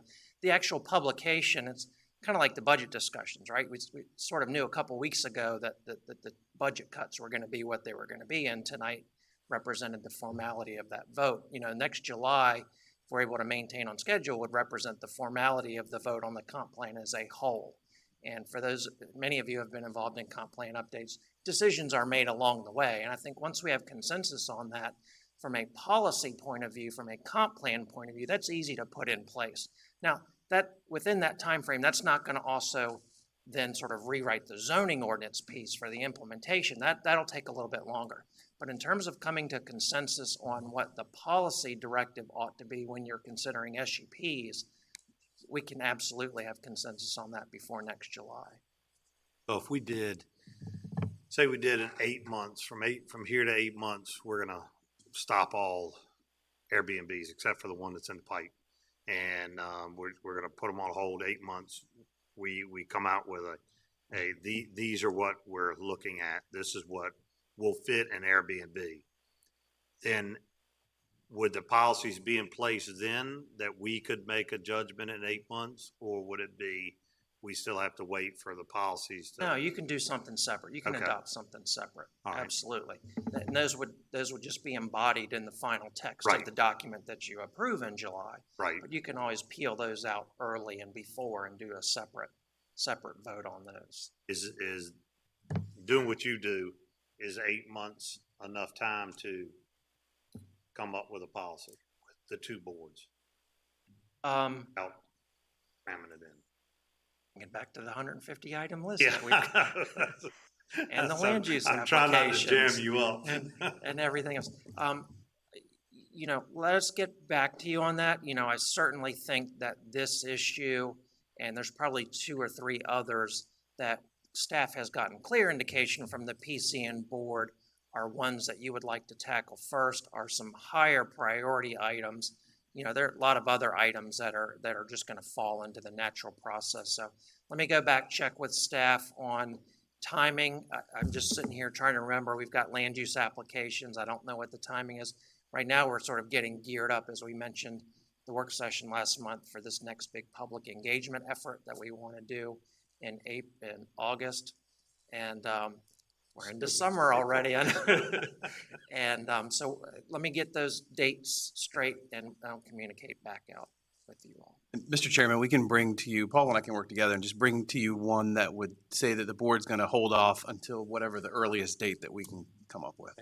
Yeah, That- and I don't mind if we do something tonight saying that we're, gonna hold off to, and we're waiting for staff to set a date that we can work this all through. If you wanna put something out now that lets everybody know ahead of time. I just don't want bring- people, I just don't want people to. That's to- right, bring something in and Right. then say, no, we're on hold. Right. And they're spending money and Right. that, when Right. they don't need to. I'm fine with that. Just we can narrow that down a little.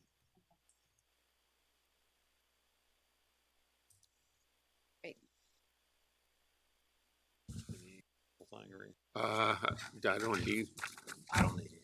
Okay, I think if that's good enough guidance for the board, I think it.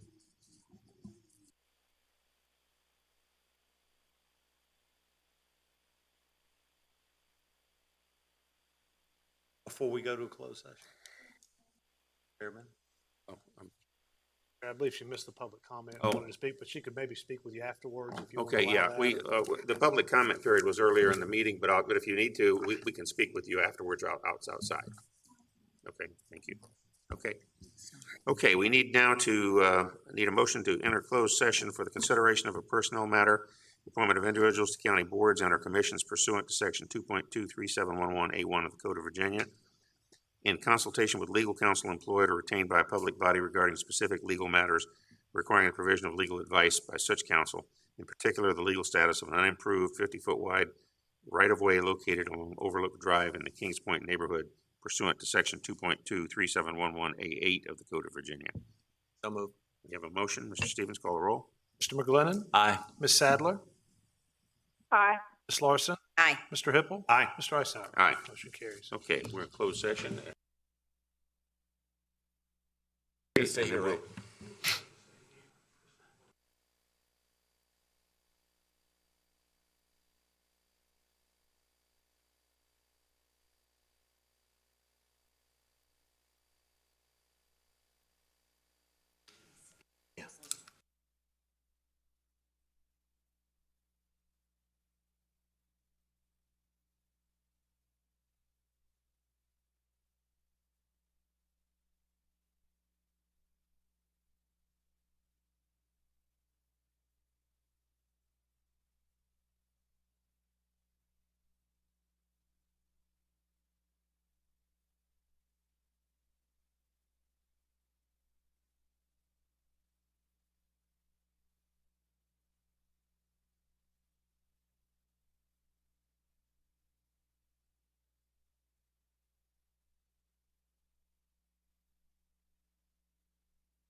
Chairman, I move to certify that we only spoke about those items we indicated we would speak about before going into closed session.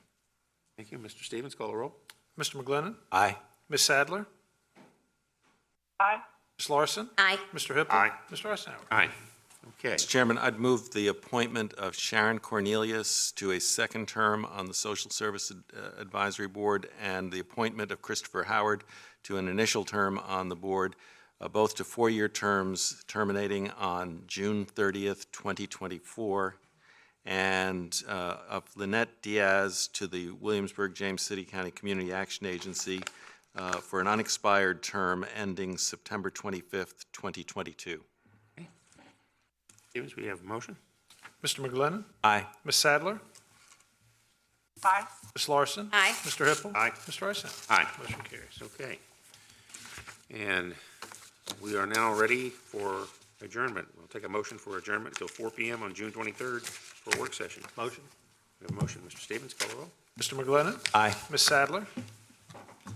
Aye. Ms. Larson. Aye. Mr. Hippel. Aye. Mr. Eisenhower. Motion carries.